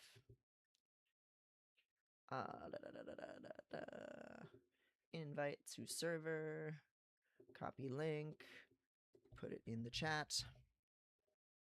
There you go. Kat has questions, and anybody else who wants to hang out with the people in the chat for these streams. And I think Anne, I think it was who said that you've liked these streams and that you've really liked the stuff that that me and Maddie have done. So I want to make sure that I pass that on to her because I know she misses doing the streams so much. And I was just up in Michigan hanging out with her. So Maddie's doing well. And starting to feel a little bit better in some ways. So hopefully we'll be able to do a stream together sometime in the new year. But she's also on the Discord sometimes. Thank you again, everybody, for being here, and I'll see you on the channel next time. Good night.